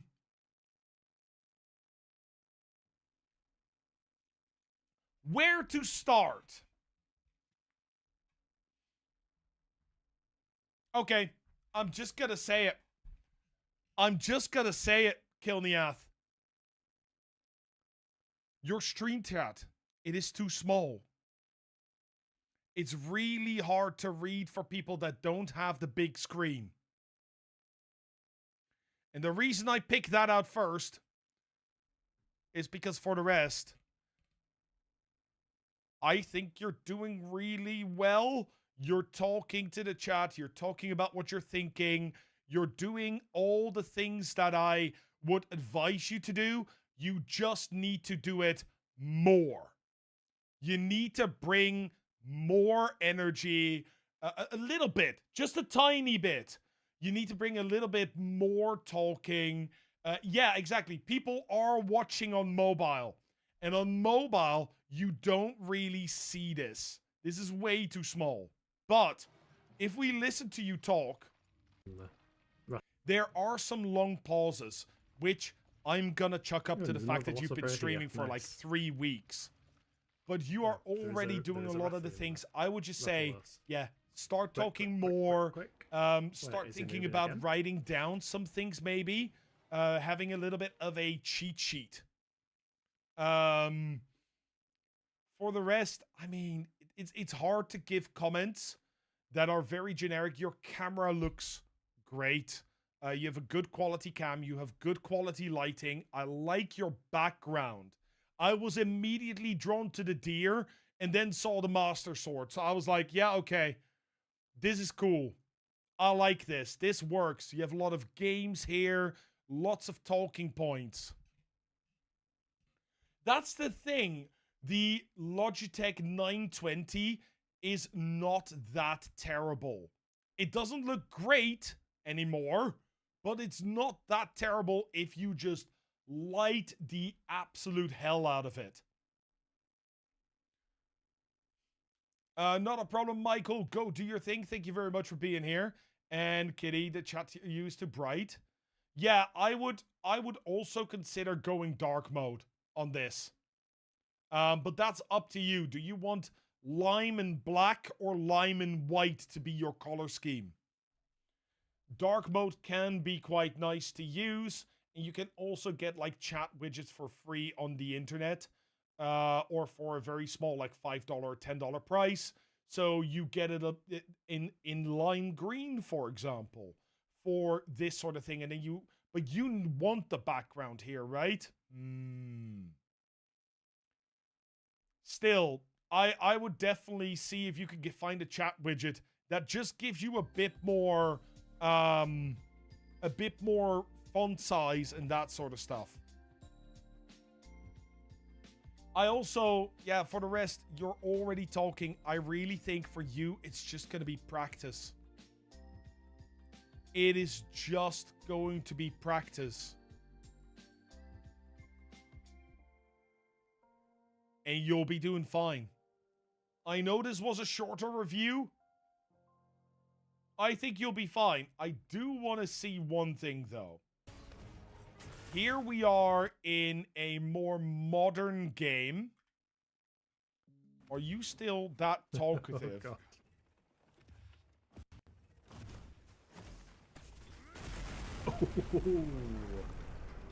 Nah. Oh, that was a clip. I didn't mean to open the clip. I wanted to open the VOD. Claw, not his face. I'm just placing. I again clicked the wrong thing. Let me see VOD, please. That one.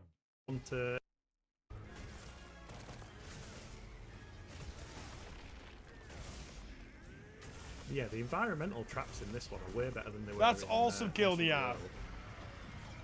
Oh, I dodged into him. Oh no. No. Fucking hell. NHC, thank you so much for the follow, you absolute legend. I saw my hunter's life flash before him, man. You do. Stabby tap. Even in a high stress environment like a boss fight, you still talk.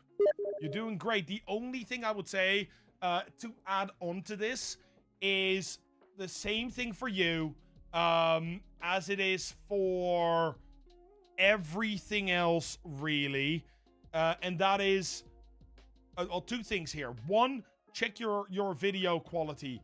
I don't know if your video quality is supporting the quick movements of the game. That's one. And two, the same with your voice. It's like, bring a little bit more energy.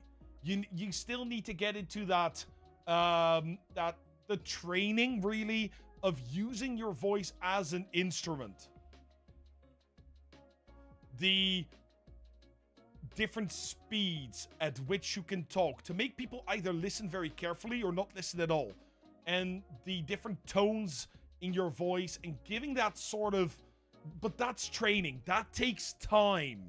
Do the 30-day training that I was discussing earlier, where you take your phone, do a 10-minute recording. Once you've done that, put it away. The next day, you watch the recording and you listen to the recording in two different parts. Move the hand away and then write down what you want to make better. Once you've done that, pick a new topic, do another 10-minute recording, do that for 30 days, and you will completely change. Hey, Dr. Drifter, how are you doing? Very nice. Very nice. I like it, Killath. I really, really like it. That was nice. I'm glad you are talking a lot. I once joined a community that tried to help grow each other's channels, and 90% of the people there would just not speak for like 5 minutes at a time. Yeah, no, that doesn't work. It absolutely doesn't work. You really need to consistently talk and have the conversation. I know. So one of the hardest things in streaming, and I will actually switch over here for a moment, one of the hardest things in streaming has nothing to do with the stream. It has nothing to do with the quality. It has everything to do with the fact that you're feeling alone. That you are on your island, on your Twitch channel, doing your own thing. And you don't know if it's right. You don't know if it's wrong. Because there's nobody there that you can talk to that either knows more or is going through the same thing that you are. And that is why we have the Content Delta community. I want to not have people be in the situation where they are alone, where they have nobody to ask for, or ask help of, or feedback, or anything. Yeah, it's really, really hard. Mungo, you may have joined in the 4,000 people that somebody did a 4,000 person spam of the sort of the list, and I had to remove them all. I do see a few other new people, so I'm gonna add them. You might be lucky. Chances are small. There we go. There we go. Yeah. Here we go. We'll give it a quick shuffle, and we'll give it a spin.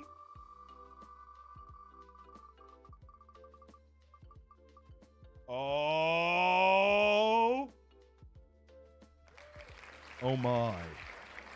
It is the one and only Ash Kapow.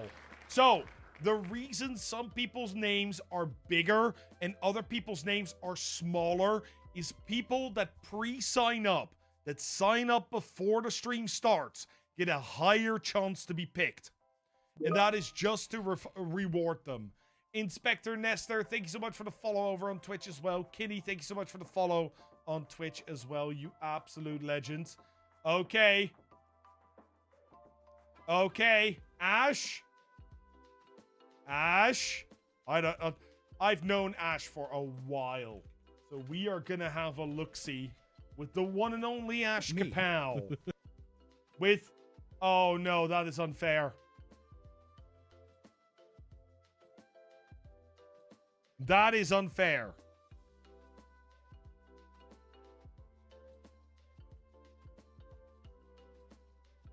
Patriot_KingTTV says this has absolutely been the best 5 hours I have ever spent watching Twitch. Thank you so much for all the advice and tips. I have learned a lot. Thank you, Patriot King. That is very, very kind of you. That is very, very kind of you. Kinney, Ash has 669 followers. Yeah, 669. Okay, let's have a look-see. So, okay, you've been doing a lot of just chatting. Streamer life sim, co-working and studying. I know that. I tend to hang out. You hacked Twitch and hard-coded. Brilliant. Brilliant. Okay. Oh, 670 now. It's been ruined. It's fine. There's ads. Okay, we'll wait a moment. We'll wait. Well, I mean, I can have a cheeky look, but also, I quickly need to go to the loo. So I'll be right back. I will only be a minute. The ads won't be done by the time we're back. You're all good. One moment, guys.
Oh, there we go.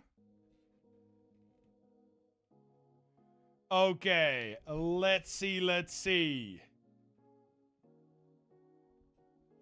So, are we all back from ads? I think we are.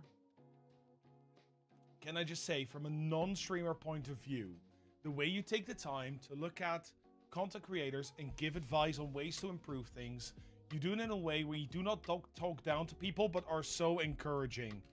Oleg, thank you very much. Thank you very much. That means a lot because I absolutely... that's what I try to do. I try to make it so that people are uplifted, that people feel motivated to continue their journey. And it's just so freaking important to me. Hey, Pimgo! It is Mr. Kapow. Also, Red Bull, but also Mr. Kapow. Hey, Paul Scott, how you doing? Hope you're doing well. Hope you're doing amazing. Let's see. So, for those that don't know, I will say this. Naf, thank you so much for the follow as well. I've known Ash for many years. So, if I sound a little bit more, I'm gonna say unfiltered with Ash, you guys know why. So, let's have a look at Ash. Let's see what Ash has to say for himself. First off, I'm just gonna say, just based on the logo, severe lack of Hawaiian shirt. Just saying. It's funny you say that because I've almost given up on this streaming thing. After today, though, I feel like I have a second win now to give it a try. Let's go. That is awesome. And thank you so much, Paul Scat. That's very kind of you. That's very, very kind of you. I know, Hungry. You know I'm right. Like, there's a severe lack of Hawaiian shirt, but it's okay. Hey, Train. Welcome in. How are you doing? Ah, that's very kind of you to say. Very kind. Thank you all so much for the follow as well.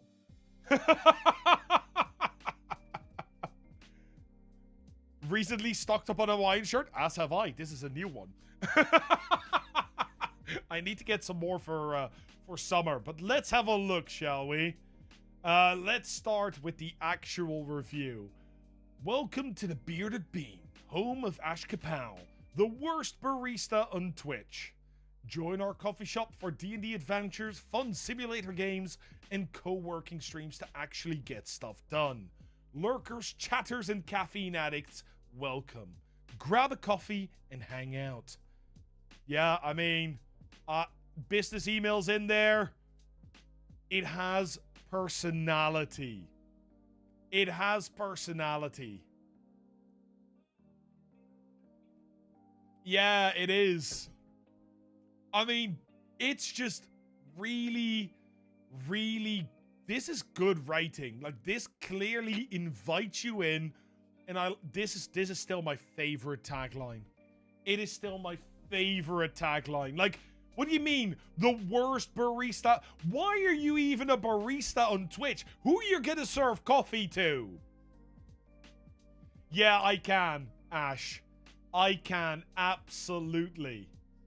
Let's have a look at the panels. These are all homemade. I know this, and they look amazing.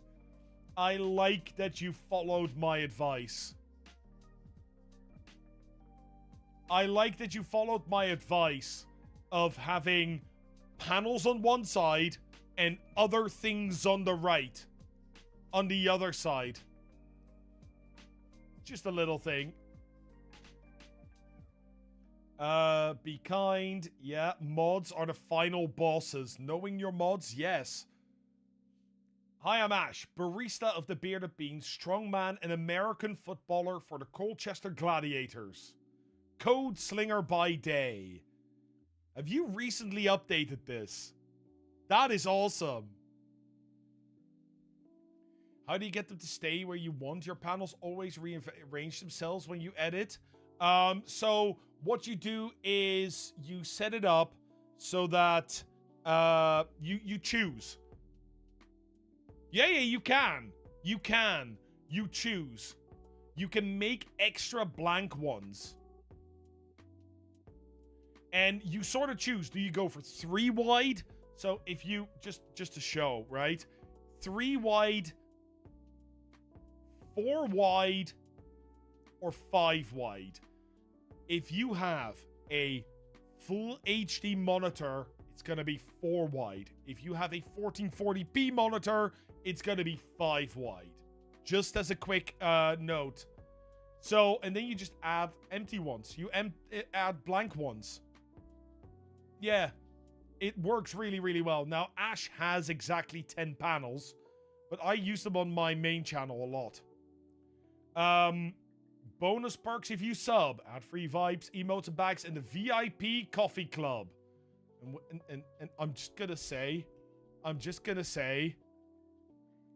the VIP coffee club is worth it. Ash has a little printer, an actual printer at the back, and every time somebody subs, their avatar pops up with a little nice inspiring message. Need a productivity boost? Boots? Yes, I need productivity boots. You're in the right cafe. We do co-working, buddy doubling streams to get shit done together. Coursework, chores, research, reading, or writing your next D&D masterpiece. You're welcome here. We use the Pomodoro method. Short sprints, shared breaks, real progress. I like it. I mean, this is just super clean. Rule friendly. Yeah, mixed sessions and ladies only nights. Ash is, by the way, an amazing D&D streamer. Really, really good. Really amazing DM. Do listen when he talks, though, for reasons I am not going into any further. Let's look at that schedule of yours. Okay.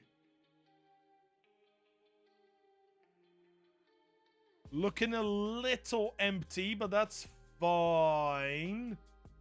You have 1 stream a week. And you do sort of a co-working or Magic the Gathering. You're going live at the right time, but don't stay live long enough compared to your schedule.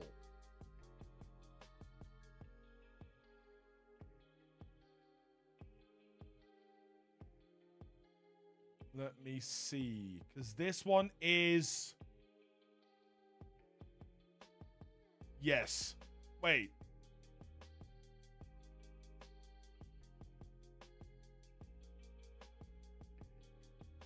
I am confused. This is in the past, but it's exactly your schedule. Did you go live at the exact correct time? And stop at the exact correct time? Ah, okay. I was like, did you not go live? Is that the thing? Fair enough. Doesn't really matter. The important part is you have a schedule set up and you're trying to work towards it. I've been wanting to do that bit with the printer, printing out the subs. Just need to pull the plug and buy it. Yeah, you do. Yeah, that's the one thing. Your consistent streaming plan is poop? Yes. Yeah. I mean, you and I both know, we've talked about this at length multiple times. Like, consistency definitely is key, and you need some consistency. You need some consistency. But I also know you have like 500 million things on hand where you need to do other stuff like work and life and all the physical exercise that you do instead of me. So I fully understand that. I do think if you want to grow your stream, no, you know what? You know what? I'm here to give advice. Ash, if you can only stream once a week, you need to knuckle down and pick.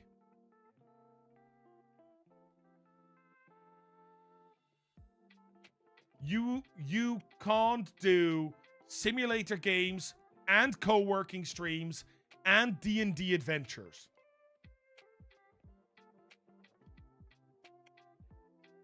It's just an impossibility. So, I'm gonna come at it hard. And I am actually going to give you a plan.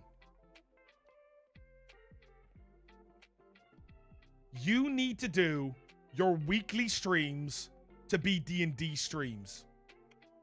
Every week. And what you're going to do is you're going to take those D&D streams and you're going to cut the fun bits out, the crit rolls, the nat ones, the player came up with weird shit. And you're going to cut those into shorts. And that is going to power the growth of your Twitch channel. That's how I would do it.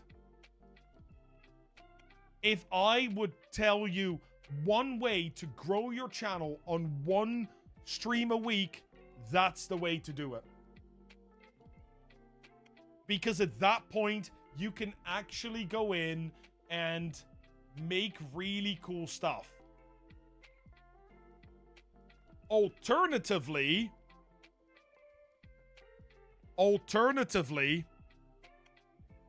you can also go the other way and say, I'm going to do Magic or trading card games. Because then you sit there, you open some cards, you maybe draw some good ones, you talk about new sets that release, and then on YouTube you do the popular thing, right? Of grab pack, open pack, show what pack, and see if you have paid more for the pack than the pack is worth. That seems to be really popular on YouTube at the moment. In like the Pokemon sphere especially. I've not seen people do that regularly for Magic. But that might just be my feed being weird. Exactly, Ash. Exactly. I think that could work as well.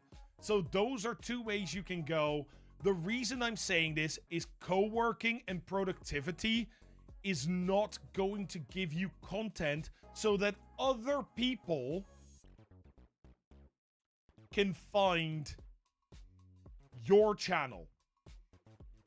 So you're gonna have to make content offline. That is going to be your key to growth. And that means, yeah, lots of work on top of the stream. I know. But that's what I'm gonna say. I will also look at your videos, of course. If he can do one stream a week, maybe alternate, like 1 week D&D, 1 week something else. No. If you're gonna do one stream a week, doing D&D every single week is the way to go, because at that point, people are going to want to follow the story, or they want to watch the one-shots, and it's always D&D. And then if you get a new set or new books out, then you do a bonus stream, and people will come for that too.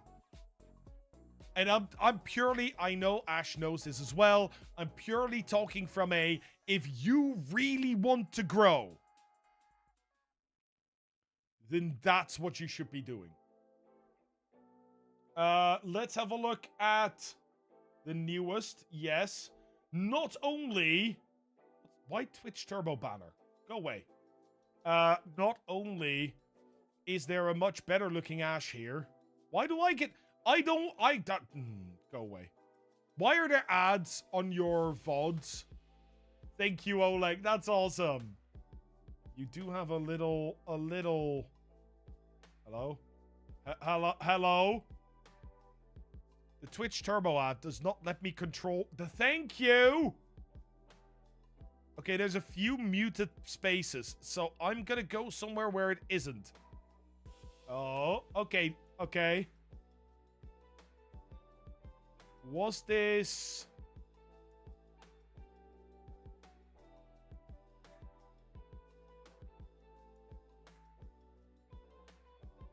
Okay, so here we are. Here we are doing some card openings. Let's go there. Also, 1, I love the shirt. And 2, your beard has grown. Holy shit. Compared to last I saw you. Frickin' hell. Concert tickets. Can't Look buy at Pokemon him. Packs. Magic so far isn't that bad. It's not. I want to go a little back. I want to hear this conversation a little bit. And it then means that people can't do it. Not just even for the reselling, but just for the collecting. And it's a bit like with like concert tickets. Going and buying a concert ticket is difficult because you've got businesses going in and buying them all so they can resell them with a hell of a price increase. You know, if you want to take it even further than that, homes are built with the idea of being, you know, affordable and for the people. But then a company comes in and goes, well, actually, we'll buy it at a higher price because then they're going to rent it out for a higher price. It then means normal average people can't buy homes, can't get cheap concert tickets, can't buy Pokemon packs. Magic so far isn't that bad. It's not as big as a market as Pokemon. It's not as saturated as Pokemon. So actually, for someone who like me is a part-time collector, reseller and things like that, it's a lot easier. So it is something I looked into, you know, doing Pokemon as well, because I'd like to. I enjoy Pokemon, the original 151. I'm going to pause there because otherwise I'm going to listen to this whole conversation because that's a really interesting conversation. But that being said, I do want to jump to a little bit later in the stream where you are actually looking at the cards for a second. Did you see my Pokemon sales? Apparently not. Caterpie. Search. Apparently I've never sold a card called Caterpie. I don't know how much it sold for them. I don't still have it in my stock list, do I? God, if I've still got it in my stock list, but I don't have it here, that's going to be an issue. Okay. Make sure this is... So, listening to you talk and listening to, I mean, you know what I'm going to say, right? You know what I'm going to say. You've got the gift of the gab. You know how to talk. You have a very chill stream, very much more relaxed, and I think you know very, very well that there are a few things you can do. First off is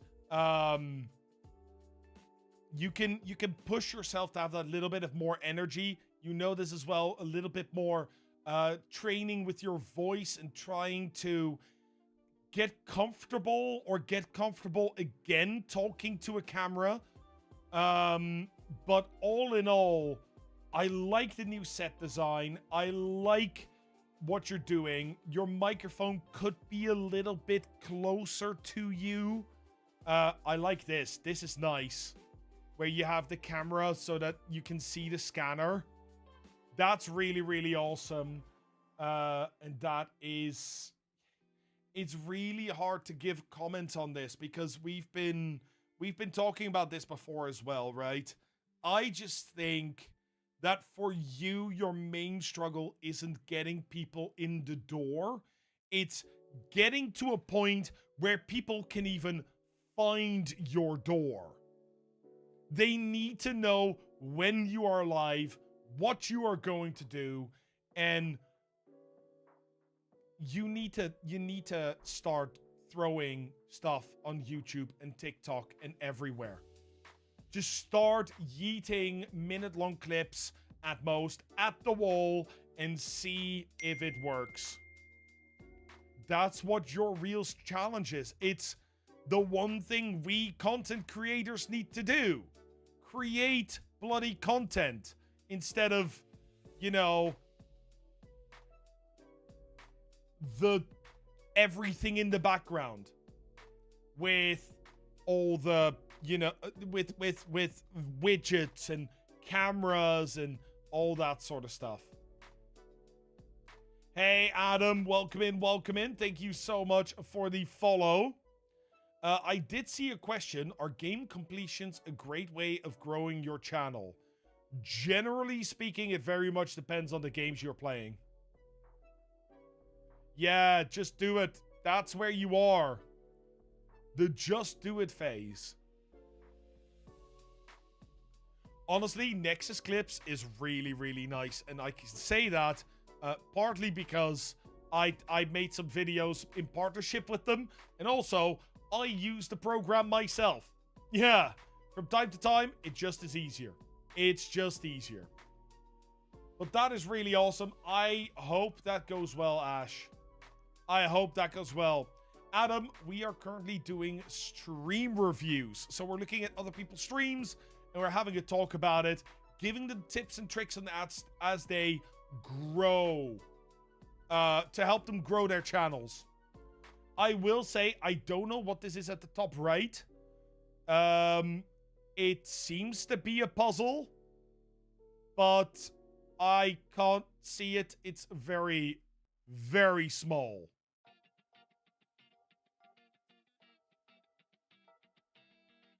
It's a jigsaw puzzle that people can...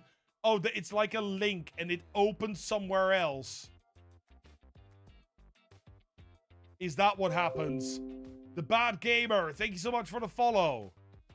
Ah, fair enough. Okay, so it doesn't need to be super visible on the screen. It just needs to show people it's there.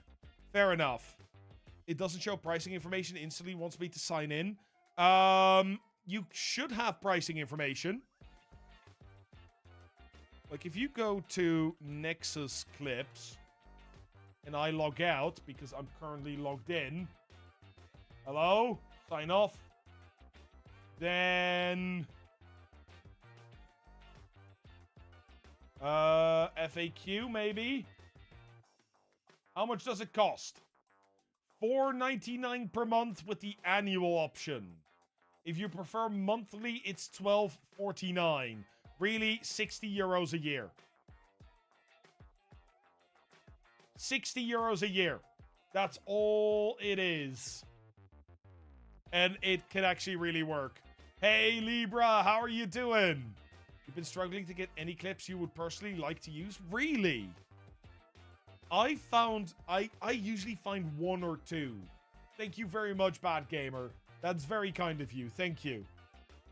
Yeah, it is hidden away because they want you to log in so that you can, you know, try it out first and then they'll sell you on the pro features. Because there is a free feature as well. Ash, I hope this is helpful. If you have any questions, please do let me know.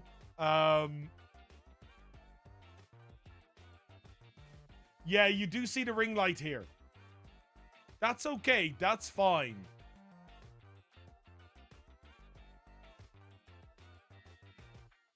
You're from the Netherlands. So am I. I don't live there anymore, but so am I. You're about to say, steep until... Remember, I pay more for Office? Yeah. 60 euros a year, 5 euros a month for a software that allows you to infinitely edit and clip things online, download them and upload them to YouTube.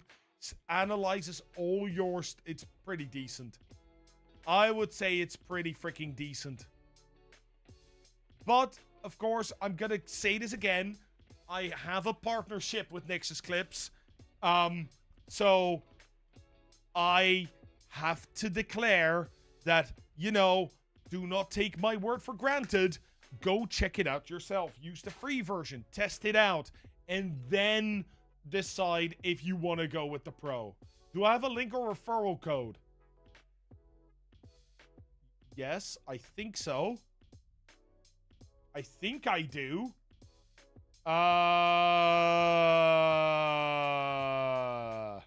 No, I definitely do.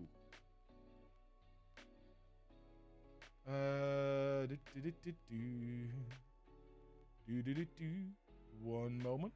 One moment. If you really want that, I can find it for you. Oh my god, 44 emails. No, not that one. Referral Nexus. My dashboard. That's what I was looking for. Oh, I need to log in. I really hope that this is my password. It was. It was indeed. There we go.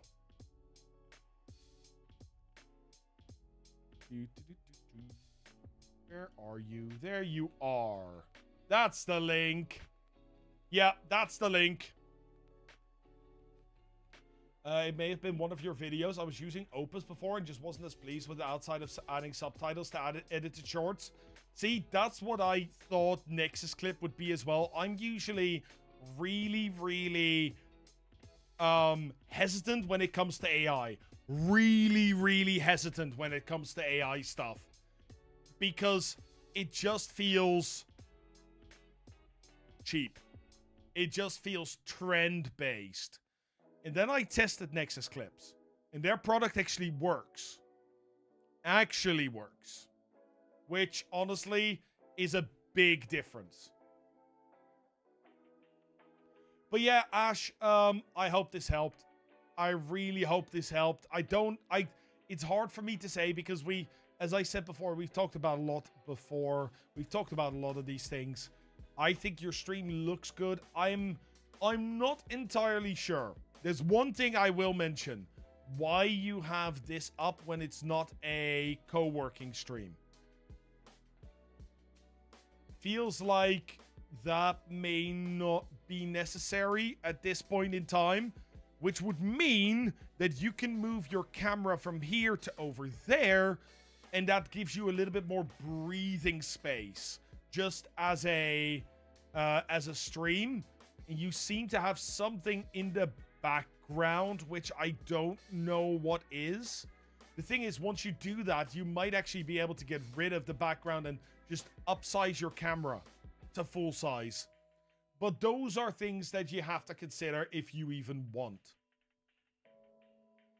Right? But those are the kind of things that I can give, and really the only things. There was an Amogus in the background. Correct. You struggle to make clips, short-form content, but that's with the nature of your content. You can sometimes get them if people ask questions, but that is also a tough one. Yeah, that's true.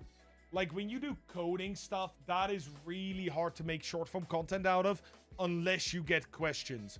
And then you really go towards sort of the Primogen style of making shorts. And using sort of trying to explain difficult concepts using that might work, but that is really it. Do you have any advice for people who are trying to get affiliate?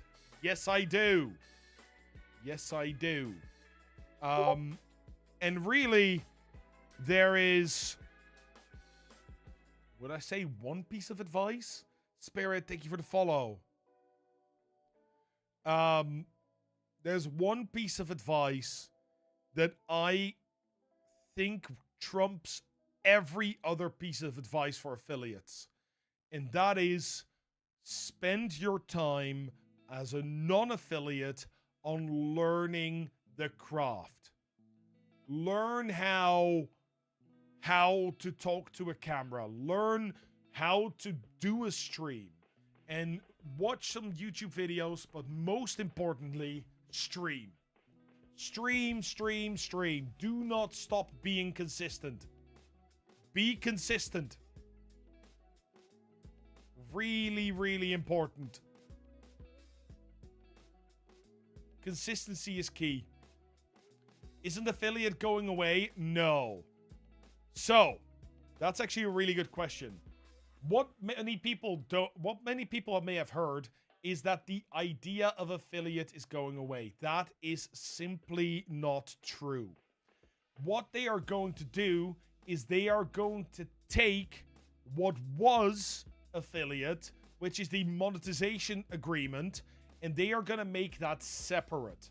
So affiliate will stay, as far as I know, for things like emotes and what are they called? VIP badges and that sort of stuff. However, what they are going to do is that all streamers are going to get access to subs. The star. I can't draw stars, guys. Don't worry about it. And bits. At least if they sign the agreement. If you do not sign the agreement, you do not get access to this. Do I agree with this? No. I really, really don't. Wait, sorry. Paul's cat. What do you mean taking money out is for affiliate only?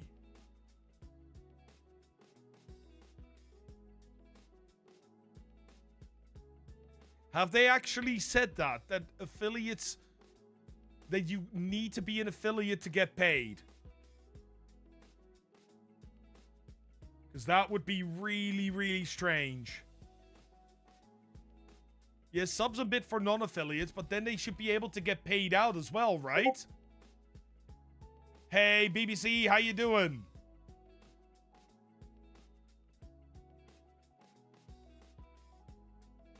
I love this.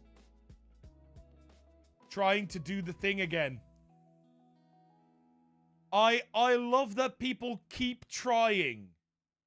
And all I do is I keep banning them. It's okay. Go troll some other people.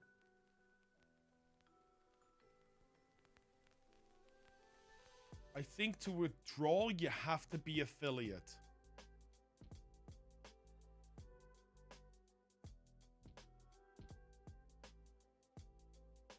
Oh, no. Is it a higher... Wait, is it... Okay, the question is this a... I can't... Does anybody have a link? Oh, Nantab, they try and send messages to TTS, but I can see them and they don't automatically play. I have to press a button for them. So they just sort of waste their points and I get to ban them for free.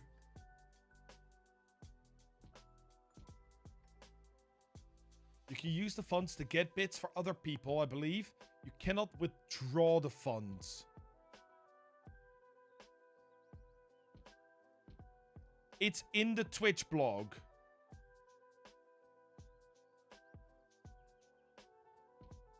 Monetization Twitch blog. Yeah, if somebody has a link, I can't say anything. I will say, if they are going to say to people, hey, you know what? Oh, no. So, okay. I think this may be confused. Can I... Okay, that just opens in its own browser for some reason. Man!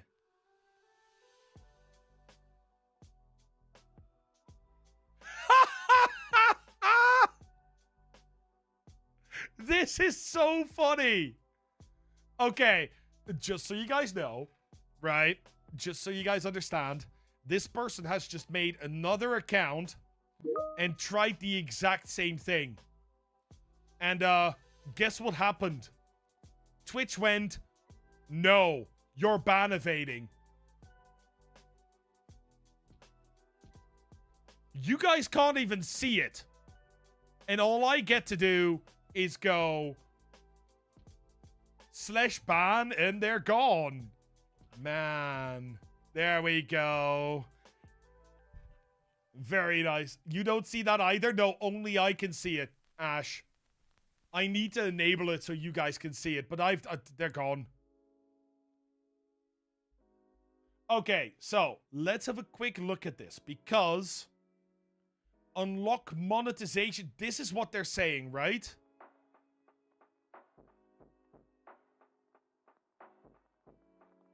In 2025, we're excited to open up monetization tools, subscription, and bits to most streamers from day one. This will allow creators, regardless of their status, to grow their communities and start building earnings through direct patronage. Now, let's already go in.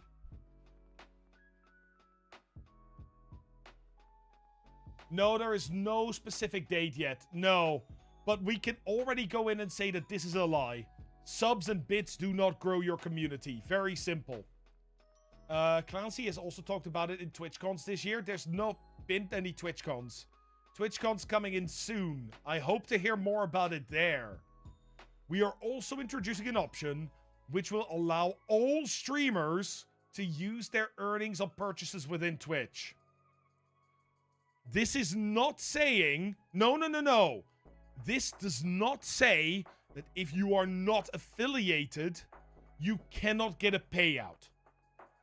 All this says is non-affiliates can get subs and bits, and there will be a store where you can use your credits to earn purchases.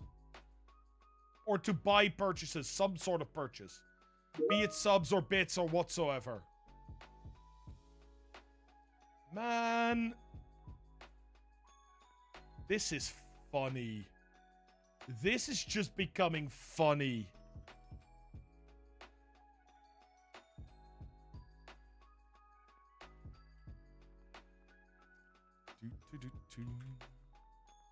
You know what? I can't even copy your name. There we go. Yeah, so they're not saying that you don't get paid out. All they're saying is you can get paid and their store credits. There's no confirmation here that it is that non-affiliates cannot be paid out. If that is the case, okay, I'm gonna quickly switch over here because I think this is important. If it is the case that non-affiliates cannot be paid out before they hit affiliate, then they should not do this. Then they should not add monetization to all people. Yeah, TD, absolutely.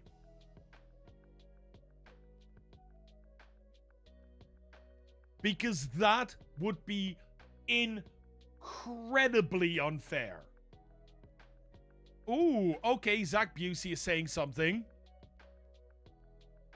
Last month, Twitch announced they now clarifies that you won't...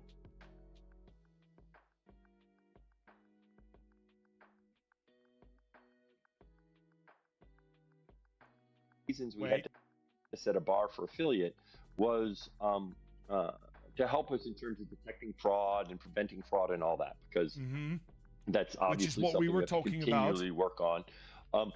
We've gotten better at that, okay? And in a perfect world, when you start streaming, I mean, part of the Twitch experience is uploading emotes and subscribing and experiencing all of what Twitch is.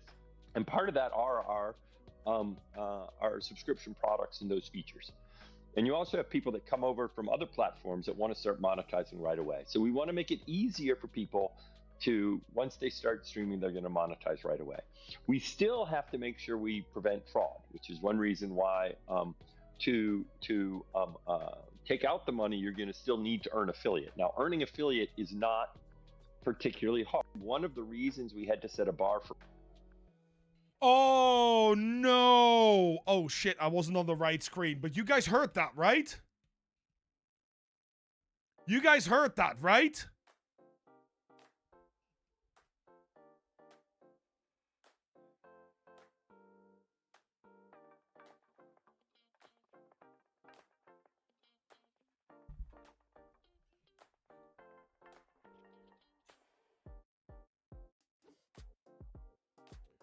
I have to be very careful. I have to be very careful with what I say right now.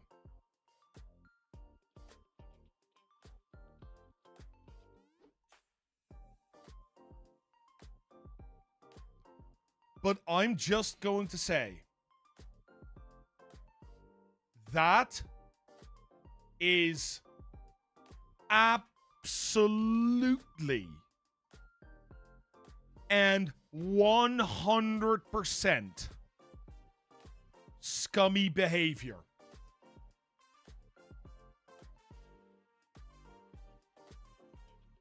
That is really, really scummy behavior. This is Dan Clancy confirming that you cannot get a payout until you get affiliate. So, there's two things with this. There's actually three things with this. One, you get monetization, but you can't use your money except with Twitch. So, they keep to have 100% of whatever, you know, you make. That's really it. Two, this is a very scummy way for Twitch to get money, and anybody that gets money while they are not an affiliate and cannot use that money or get it out and eventually say, I can't do this, I don't want to, time is up, I need to move. They get to keep the money. And three, and I can't even believe this is a thing. I can't even believe this is a thing. I'm gonna, oh my God. I'm just gonna say it. I'm just gonna say it, and this is nothing against you guys. This whole thing is a mistake. There are no good okay. The reason Clancy is saying right here that they still need to prevent fraud is a created problem. That problem wasn't there until they decided that they want ads on all channels and not just affiliated and up. Because that's what this is about. That's what this is about. This is a terrible decision, and monetization should never come to people who are not affiliated if you're not gonna pay them out. I can get real annoyed about this. Real pissed off. Because in the file that we were reading just now, in the open letter. No. Okay. In the open letter, it clearly states. Where is it? This will allow, regardless of their status, to grow their communities and start building earnings through direct patronage. They're not growing their communities, and they're not, they're building earnings, but they're not getting them paid out. This is probably the worst freaking decision that they've ever made. Frosty, can you ban that person? I'm done. This is the This is just them making problems for themselves. And then going, look, we've got a solution. But in the meantime, we are getting money.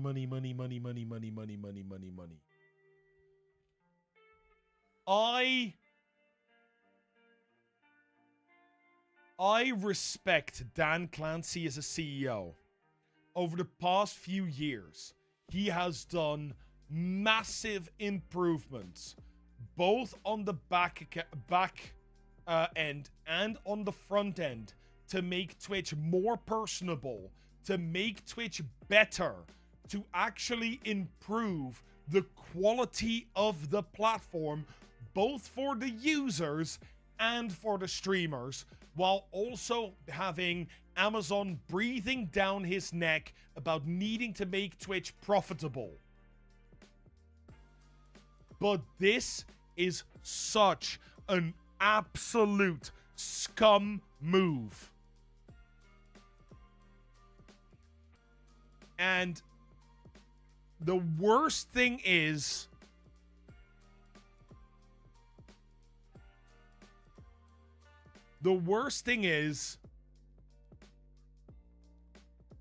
I cannot even blame Dan Clancy.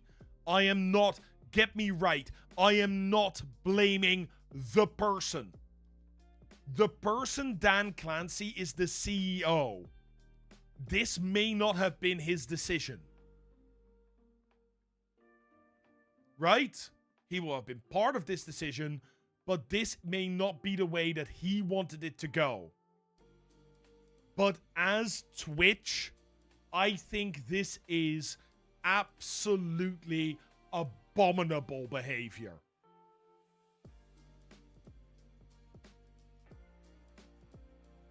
Like, no, that's what I'm saying, right, NH? This is, I don't like blaming people for companies' behavior.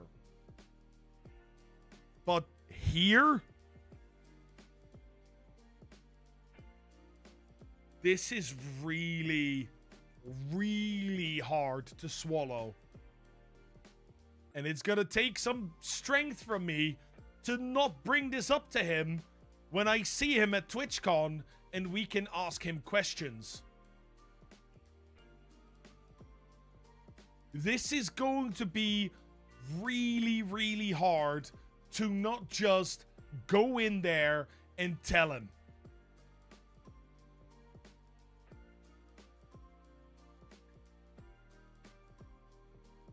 Because I'm the kind of dickhead that does.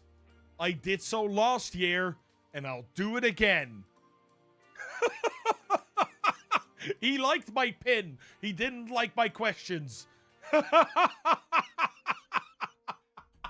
I am sorry. With these kind of business people, that's where my sort of sassy Barry comes out. Last year, I asked him about, I can't remember what it was, but he was outside standing with me. He had a pin on. He had that pin on, by the way, for the rest of the day. And he just went, that's not a question I'm prepared to answer right now, and walked off. Luckily, I already got a photo with him. No, Gilbetta, this is the kind of thing that we talk about. We talk about Twitch. We talk about content creation. We talk about helping you guys grow. This is so important for me to know because I am only one person. I am only one person. I don't see all the news come through. So I literally had not heard about this. I didn't know. This is the sort of stuff that you guys can always bring to me. Not like, don't start sending me stuff like, oh, this streamer did something controversial. There's nothing you can do about that. There are people that want to do good in the world, and there are people that don't care. And clearly, they are on the not caring side. But these sort of news articles, these sort of clips, always feel free to send them to me. Streamer drama is boring. Absolutely boring. Completely and utterly. But But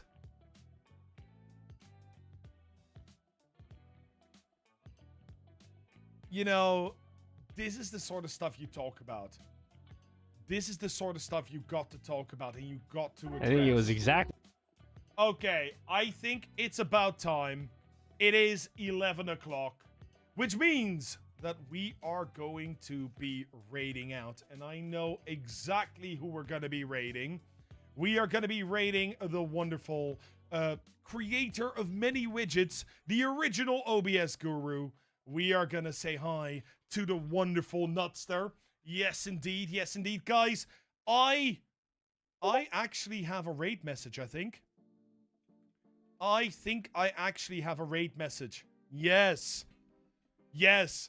Please do come back on Tuesday where we are going to be answering more questions and, of course, building some Streamer.bot stuff. If you guys haven't joined the Discord yet, then now is your chance to join the Discord.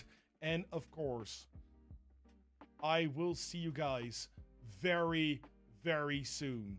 You guys are amazing, and until next time, it's time for me to be signing off.